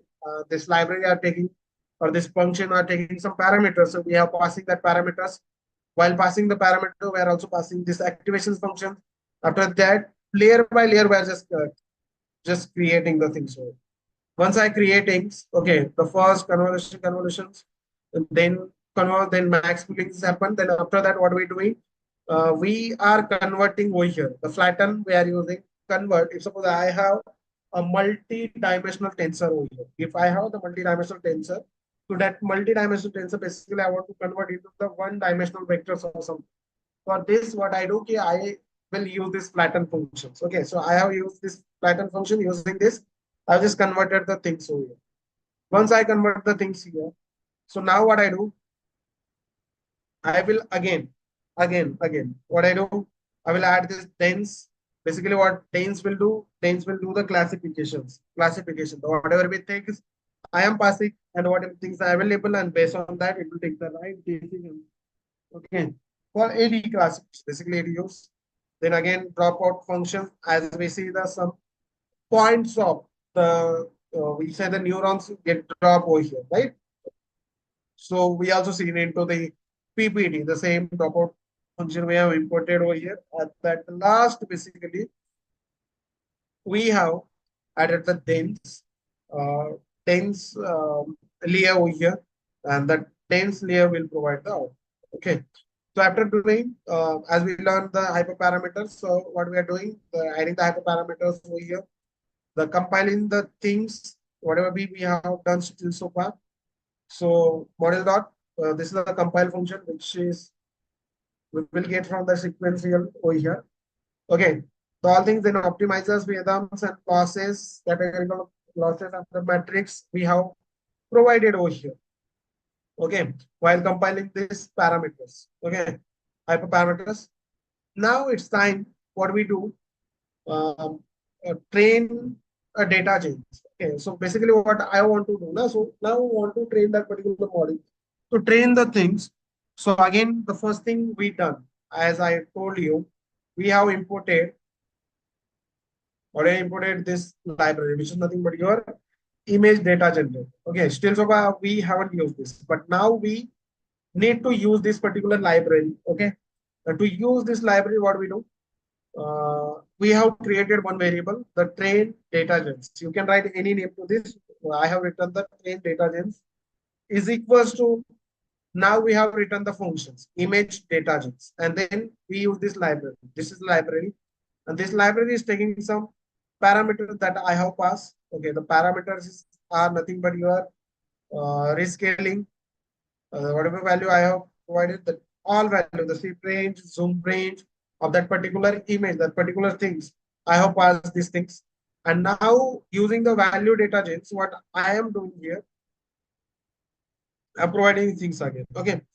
Again, here you can see the training set, the final step, which is I am actually providing the data to this to train this particular model. Here, uh, I am passing my data, which is available into my folder. So as you can see, into train dot data gen dot flow from the directory, right? This is the functions which I provided, and from this I just provided the path for this particular things over here.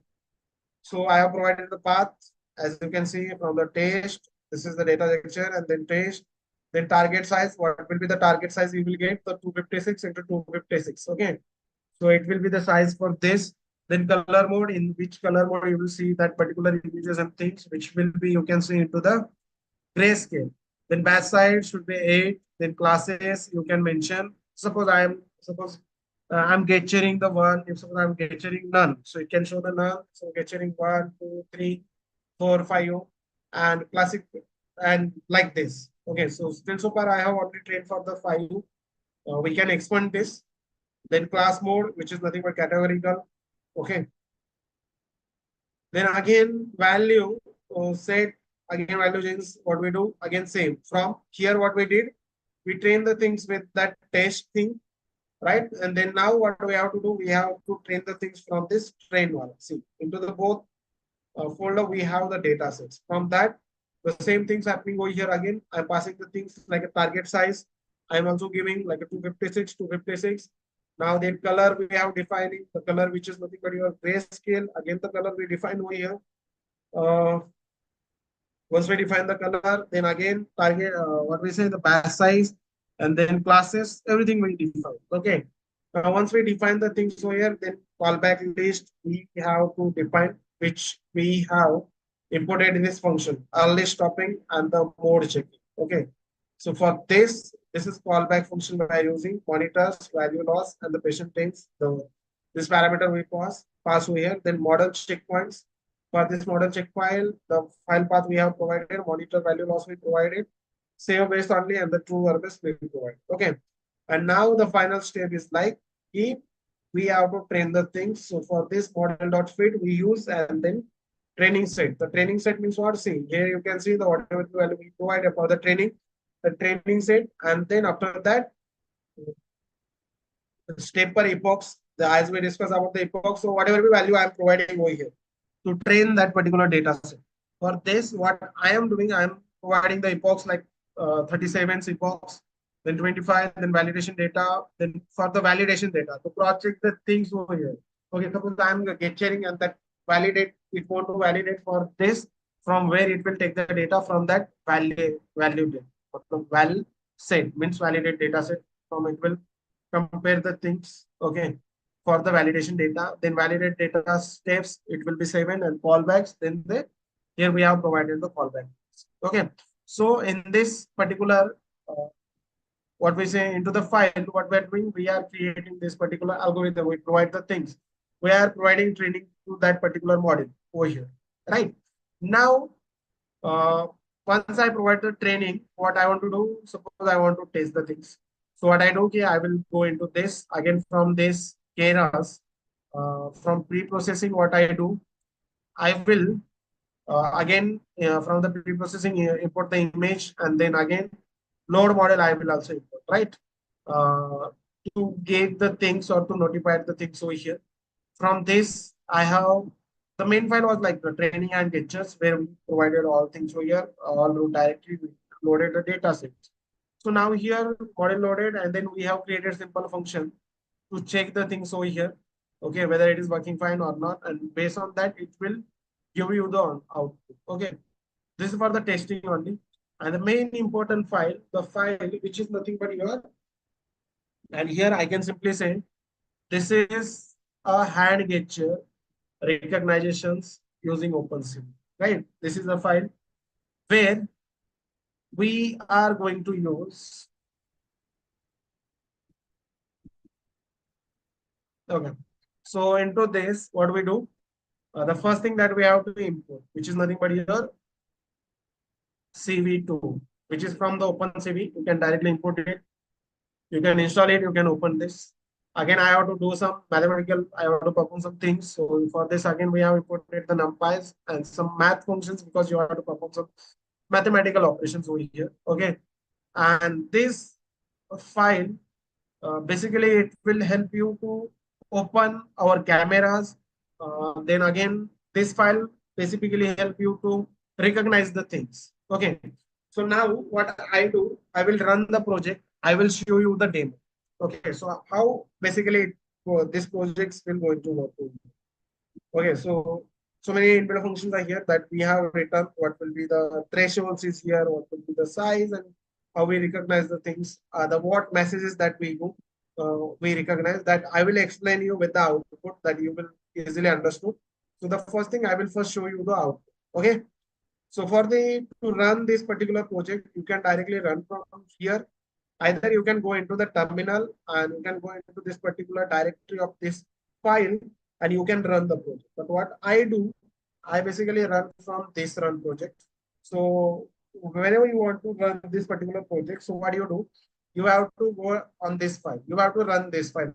Okay, hand gesture recognition opencv.py. This file only you have to specifically run this. Okay. To run this file, what I do, I will simply click on this run button. So now I have run this particular button. Okay, so now it's showing error. Okay, not an issue.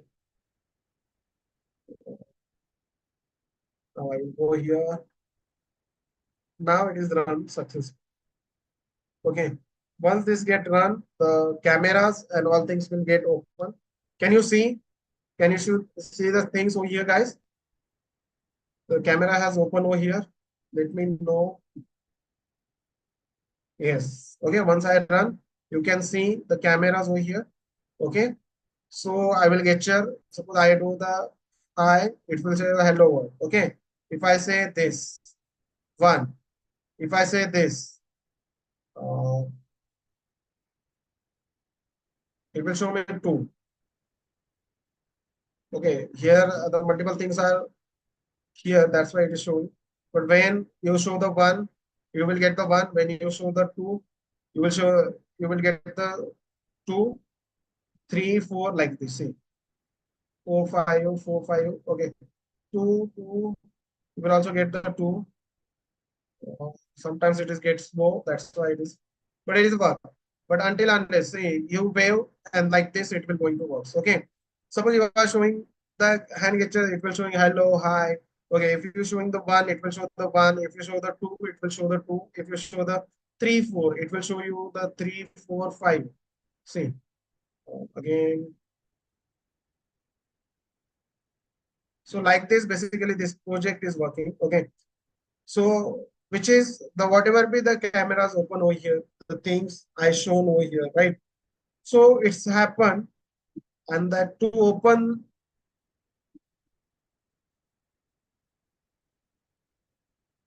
okay, to open this particular projects, basically what we done, we using this OpenCV wala, okay, and OpenCV and how we are getting that messages. Suppose one, two, three, hi, okay, the how we are getting that messages that I will explain you in this.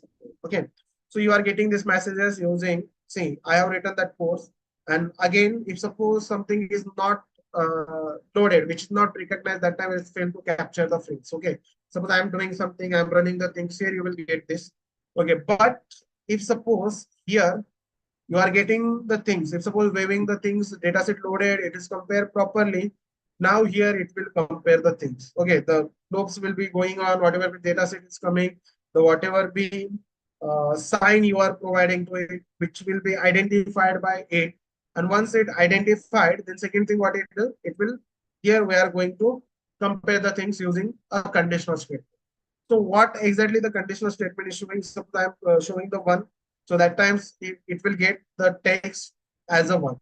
Okay, it will understood. Okay, this is one. If suppose I put the texture two, it will say a texture two. Then if we say the three, that times we will get the three, and that size also be specifically mentioned over here. For this, fonts also particularly mentioned over here. Font size also mentioning over here that you can see. Then again, if suppose I'm not doing any sign over here, then that times it say the hello, hello world, right? So like this particularly, our project is working like this. For this, what we have provided some data sets. After providing that data set, we have created this particular file. Okay, this particular file we created, and once we create that particular file, we have to train our model. So to train that model, you have to select that particular what we do particular algorithms, and based on that algorithm you have to understand the requirement, and based on that you can train to your models. Okay, so for this I explain you the first file for the training, which I have the training and getcha.py, the second, which is nothing but your test.py, and the third file, which is we have the tame that we simply say hand getcha. And this file is just now generated because uh, we got the error, and based on that, it is automatically generated. It is no worry about this. Okay, it is just an extra file which I can delete it. Okay, no need to use of this file. Okay, so now one more thing I will tell you. Hope you understood the things. I hope you understood, everyone. Okay, you understood. Okay. So now what you have to do, you also need to run the project like this. I will provide you the GitHub, but before providing you the GitHub, might be some people have a doubt how to get data from the GitHubs.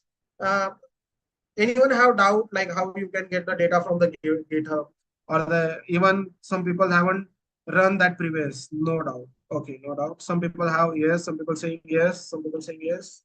Okay, some people have doubt, some people don't have the doubt. Okay, so what I do now, I will show you how you can get that data from the GitHub. You already have the link, okay, but still some people are getting confused.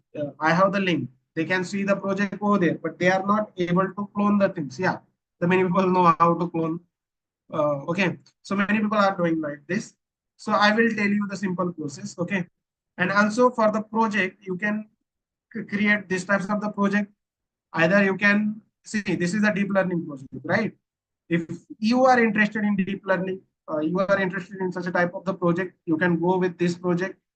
The second thing, if you want to work on that machine learning wala project, either you want to work on the unsupervised machine learning wala project, supervised wala machine learning wala project, you can go with that.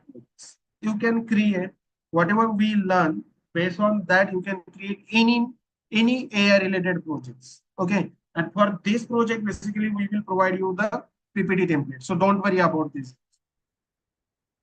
Okay, we don't worry about this, guys. So you can create any projects. You can use the Python. You already learn about the Python. So many from last week topics are also told you taught you machine learning projects. I also explained previously. Now you also learn the things so many. Okay, so based on this, you can create this. So now what we do now? Simply, I will tell you how you can get that projects from GitHub. Okay. So the first step, what you can do, you can go to the desktop. Okay. You can go to the desktop and here you can create a folder, any folder you can create, any project you can, any folder you can create. Like I am creating like an internship or I am writing a deep learning internship. I have created one project. You can give any name. You can create a project. Once you create this project, now what you can do, for now you can open from here a Visual Studio Code. Once you open this Visual Studio Code, might be you can't see these things, right? Because you are opening first time. So from here, you just need to click on the files. From here, you can just simply click on files. Once you click on files, what you do, you can simply click on open folder. Okay, files. After the files, you can click on open folder. Once you click on open folder, you can go to the uh, desktop. Okay, once you go to the desktop, we have created one folder. Uh, the folder name, which is nothing but deep learning internship, which is nothing but your deep learning internship. You can simply select this folder, open the things. Now this folder is empty. As you can see over here, this folder is completely empty. Okay, empty folder is here. Now I want my project. To get that project, what do? You can click over here, new terminal. Okay, new terminal. And from this new terminal, you can just simply click on a command prompt. Okay, from this new terminal, you can just simply click on a command prompt. Once you click on the command prompt, you can write here a git clone.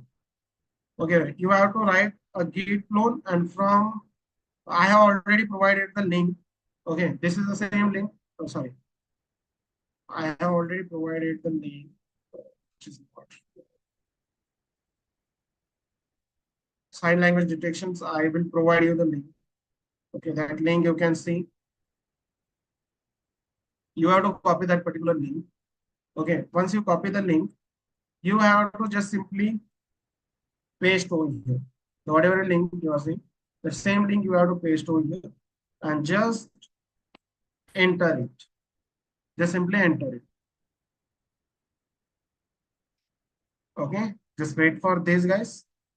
It is getting installed over here. So here you can see our folder got into the local machine. From Git, here you can see I got this. Okay, so again, see, I am into the deep learning internship directory. I am in the directory of deep learning internship projects. Okay, so what I do, I am now into the different directory. See, my codes are into the sign language detection deep learning project, something over here. And I am in the directory of the deep learning internship. What I do, I will go in this directory. See, into the sign language directory. For this, I will type a CD. After that, what I do, I will type S and then tab. Once I enter this tab, I will enter it. I will enter it. Okay. I will enter it. Okay. Okay. Just okay. I will explain. Okay. So now what I do, sign language detections, and now you can go into this. And once you reach over here, you can simply write a p install and the whatever the requirement.txt is here. You can type this and you will get the out. Okay. Pip install. This is the requirement.txt. Into this requirement.txt, we have all packages that you will directly get. Otherwise, what you can do, you can go over here, you can check the things and the, what you have to install. You have to install the OpenCV. You can install it into the training and lecture. What you can do if you want to install the TensorFlow, that you can install. Clear, guys? Okay, hope you will run these projects and you will see some, and also you can modify this project. Okay, once you, now still for I have only like develop for the 3, 5 gauges, but you can implement so many features over here and you can add the things. It is open for you. You can just clone into your system and you can add a more feature into this. This is really interesting. Okay, hope you understood the things. Hope you understood. Okay. Yes, yes, Thank yes. you so much, Shalar sir, for the Thank wonderful you. session. So students, I believe that everyone have understood how to work with the deep learning project, right? Okay, and mainly the major questions are like what kind of projects to be done. Like we are keep on giving the same answer, like what projects you have to be doing and what is the deadline and how to submit the project, and along with that, how to share the projects, right? So first, let me just tell few things that whenever you want to work on uh, artificial intelligence, right? So this basically is the internship related to artificial intelligence. So you should be completing the projects related to this topic only. Okay, so you are good to go with working with the chatbots if you're open to work with that. You can work with machine learning projects. You can work with supervised or unsupervised, whatever you want. If you want to work on regression, classification, yes, you can do it. And if you are willing to work on deep learning, like artificial neural network or convolutional neural network or OpenCV, okay, you can just work on that kind of projects as well. Whatever projects you want, you can just create your own projects. Okay, that is one thing. And the deadline for the project is 9th of May. What is the deadline? It is the 9th of May. Okay, so there was a date like what we had given, like it was supposed to be 5th, but a lot of students were asking for extension of the day. So it has been dragged up to 9th of May. So within 9th of May, you have to submit your projects. Okay, that was a another part. And let me show you how to submit your projects. And I'll just share the screen. So students, just let me know whether my screen is visible. Yes. Yes, sir. Okay. So this is the standard template what we will be sharing with you guys. Okay. So entire thing is been written here. You just have to do the changes and you have to submit your projects. Okay. How to submit the projects, I'll be telling. Okay. Before that, just understand the flow. What are the things you have to make sure and what are the things you have to update in this. Okay. So first you'll be working on capstone project, right? And you'll be giving the project title here. Okay, so project title, suppose if you are working on image detection, right? So you can just give the name as image detection. And if you are working on some bank data, you can just mention that bank data. If you are working with medical diagnosis or something, you can give the title of medical diagnosis, etc. And in this, you can see you can attach your image over here. And at the bottom, you can see there are few things what it is been mentioned out here. Presented by, right? And you have to write the name, student name, then college name, whatever the college you are studying in. Okay. You have to update the department, which department you are. Okay. Suppose if you are engineering, you just have to add BTech, BE, and you can, in the bracket, you can just mention the branch as well, whether you are CSE or ECE, Triple E, etc. Then you can add your email ID and AICTE student ID. Okay. So this is the first slide, what you have to be careful at. Then in the second slide, you can see there is a outline of your project, what you'll be writing down. Okay. So in the outline, these are the few things what you have to add here.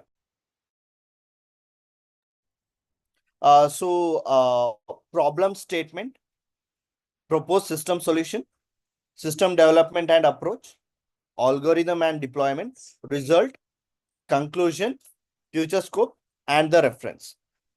Okay, so this will be the outline of your project, and if you have some changes, you can just modify over here.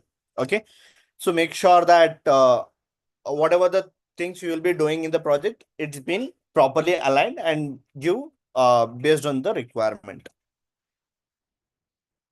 Now, this is the example what I'm giving. You can see that the first outline was about the problem statement, the first point, problem statement. Okay. And in the problem statement, make sure you should not include the solution. Okay. Whenever you are giving the problem statement, don't add the solution in this. Okay. You just have to give the problem statement. Okay. This is just an example what we have just taken out. Okay. This is just some sample example. Okay. The example is very simple. Currently, rental bikes are introduced in many urban cities for the enhancement of mobility comfort. It is important to make the rental bike available and accessible to the public at the right time, and it lessens the waiting time. Eventually, providing the city with the stable supply of rental bikes become a major concern. The crucial part is the prediction of bike count required at each hour for the stable supply of the rental bikes. So this is a specific problem statement. Okay, so in this problem statement, we can easily understand few things. It is majorly a big concern that whenever there is a lot of what companies will be giving the bikes for the rent, right? Whenever the tourists are traveling. So majorly what we are trying to do in this project is nothing but like we are overcoming the scenario so that the limitation or we can have an exact count, like in which time, what is the maximum bike count to be given in which specific month or something like that. Okay, this is just one example. I'm not telling that this is the actual problem statement what you have to work. It's not like that. It is one of the example. Okay, this is your problem statement. Then in the next slide, what is the proposed solution you have? Okay, so you can just mention out whatever you have done. Like you can just tell how have you collected the data, whether you have done the survey or whether you have collected from the companies or some different things, right? So how you have collected the data, then what are the techniques you have applied and how you have cleaned the data. Okay, then what kind of machine learning algorithm you have used. Okay, and deployment, like where exactly have you deployed your project, that kind of stuff, and the evaluation. Okay, what kind of evaluation metric you have used so that it is a better model. Okay, so this kind of proposed solution, whatever you have done inside your project, you have to mention it out. Then the system approach as well. You can see, you can just mention like what are the system requirement for the project. Okay, what are the things to be required? Like what is it might be the processor or the GPU. Suppose if you're working on the deep learning projects, especially if the data set is very big, you have to work on the GPUs, right? Not CPUs will not work for that. So you have to update all the things, and what kind of libraries you have used to build that model. You can just give the system approach over there. Then again, algorithm and the deployment here. You can just select what are the algorithms to be selected out, or the data input training process. What is the prediction process? You can just mention a few things related to that as well. Then in the next slide, you can just add the result. Okay, what is the result you are getting, and which means the final output, whatever you are getting over there, along with the accuracy score or something. Then you can just conclude with your solution. What is the conclusion? You can add the summary of that, like what exactly happened and what is the final conclusion of the project. And you can, if you want to work on that project in future as well, okay, if you want to make it much better, there is another slide called future scope.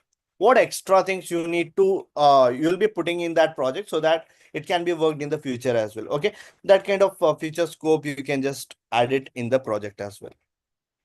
Then finally, you can just add the references here.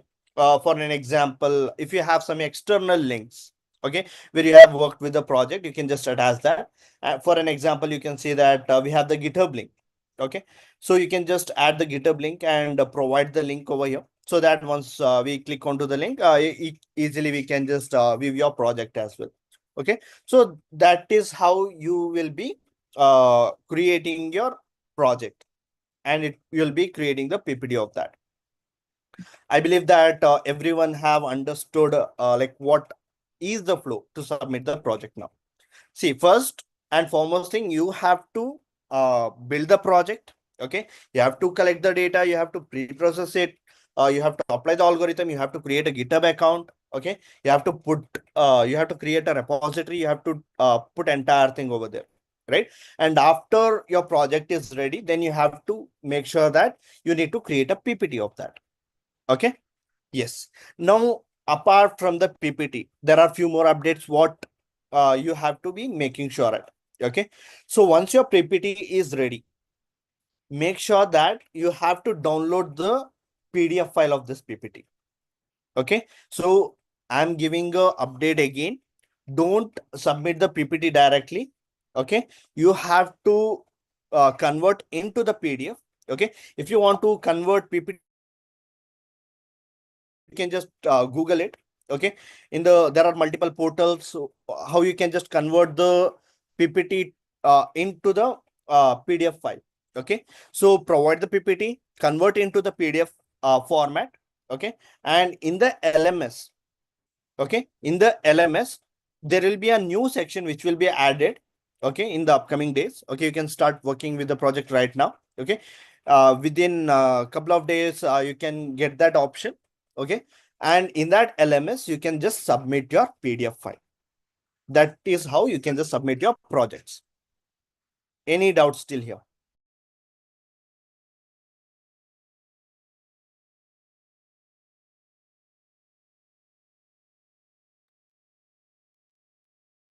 Okay, few people are having a doubt, like how many slides to be added. See, it depends on the outline. Like as I've told you, like you'll be creating the outline, right? So make sure each and every step is being mentioned up. Okay, so a person who is unfamiliar with your project, he will be having an idea what you have done exactly in the project. Okay, make sure you write down each and every step, and what is the proposed solution to that, what is the exact what tools, technologies you have used. Okay, what algorithms, what frameworks, what libraries. You can add your output. Then finally, you can just conclude it, and you can attach the reference link of your project. Then you can just submit it. Okay, and I'm repeating again, convert the PPT into the PDF format, upload the PDF file into the LMS. Is that clear? Yes, the last date to submit your project is 9th of May. It was supposed to be 5th, but a lot of students have requested, they have the exams, then want to get prepared for that. Yeah, so that is the reason we have extended few more days. Okay, projects within the time. Okay. Yes. Any doubts? I hope everything is clear. And the template of the project will be shared in the Telegram group. Okay. You can find the template in the Telegram group. We'll be sharing that template. You can just work on whatever the projects you have. You can just submit it. Any doubts, students? Great. So Katika ma'am, do we have any other updates for the students? Tawfiq sir, if you are able to see the YouTube live comments, like there are some students asking for the other details. Just a minute, ma'am. Let me have a look. Sure, sir.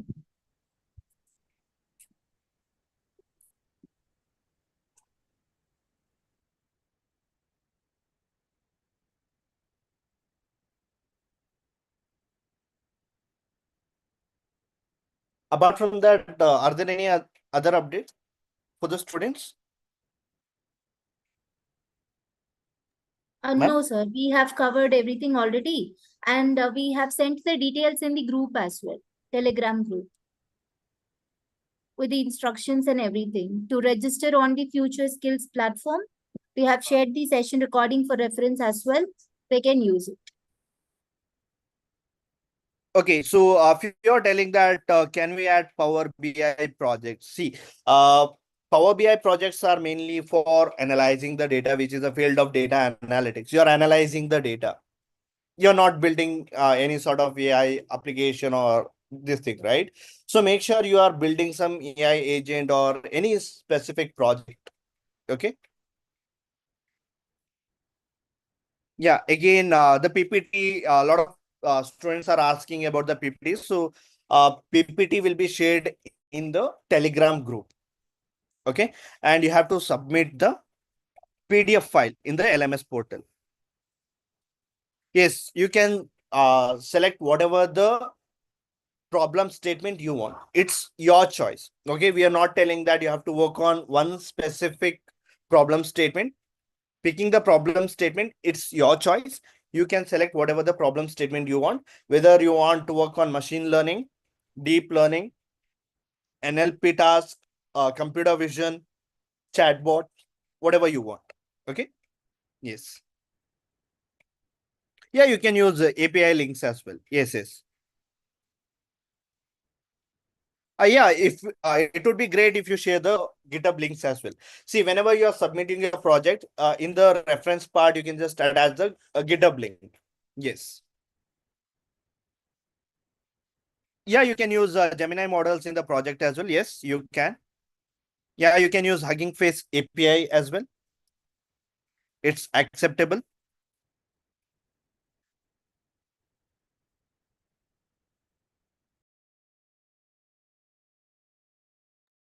Yeah, you are allowed to work on AI assistant as well. Yes. Okay. We believe that majority of the questions have been answered, and so we do have Ask Me Anything session again on the Friday. You can just ask the question over there as well.